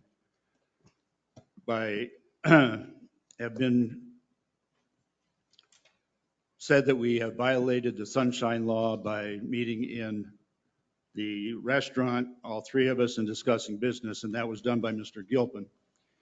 And I'd like to know what facts you may have that you made that statement to people, because I find it slanderous, because I know damn well that there was no such meeting, so you don't have any facts. So please tell us why you're spreading lies. I didn't make that statement. I think there's several people here that can contest that you have. Some said people that. come up to me and told me the story, but I have not shared that with anybody. I don't believe that to Well, be true. That's, I'd like to say something too. I was told the same thing, that I was meeting in the restaurant with board members. First of all, I never sat at any table with board members and had any discussion. I know better. And actually, two people said it to me, and I asked the same question. Bring the person that said it, in front of me, and I'll tell them the truth. Yeah. I have never sat with Ray and Greg in. Has anyone in here been told that by Mr. Gilpin? I was, but. First I've heard of it.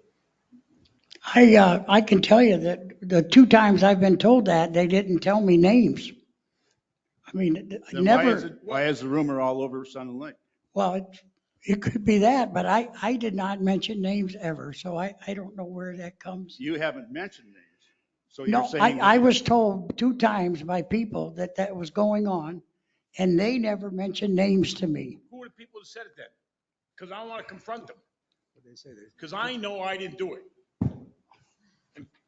Because I wouldn't sit with But, Craig. if you got some proof there, Mr. Herrick, tell me, but I have not If mentioned you got that. facts, man, you tell them. I haven't- Because you ain't got a fact. I Because I haven't can got- tell you I that haven't it got hasn't any. happened.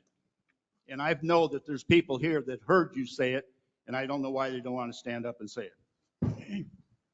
So I Michael, don't get accused of being unprofessional in the job that I'm doing. So Michael, the person that said it to you, send them to me, because I didn't do it. Okay? I just think we should be well beyond this point Yeah, I where would we say have so, board too. members talking about other board I don't know if it was members said or not. I mean, I don't know who told you, without but- facts. That's right, I agree. Nothing else to say. Ray, you have anything Any to other say? comments? Oh, I'm going to do this correctly now. I need a motion to adjourn. So moved. Attaboy. Do I have a second? Yes. We are adjourned.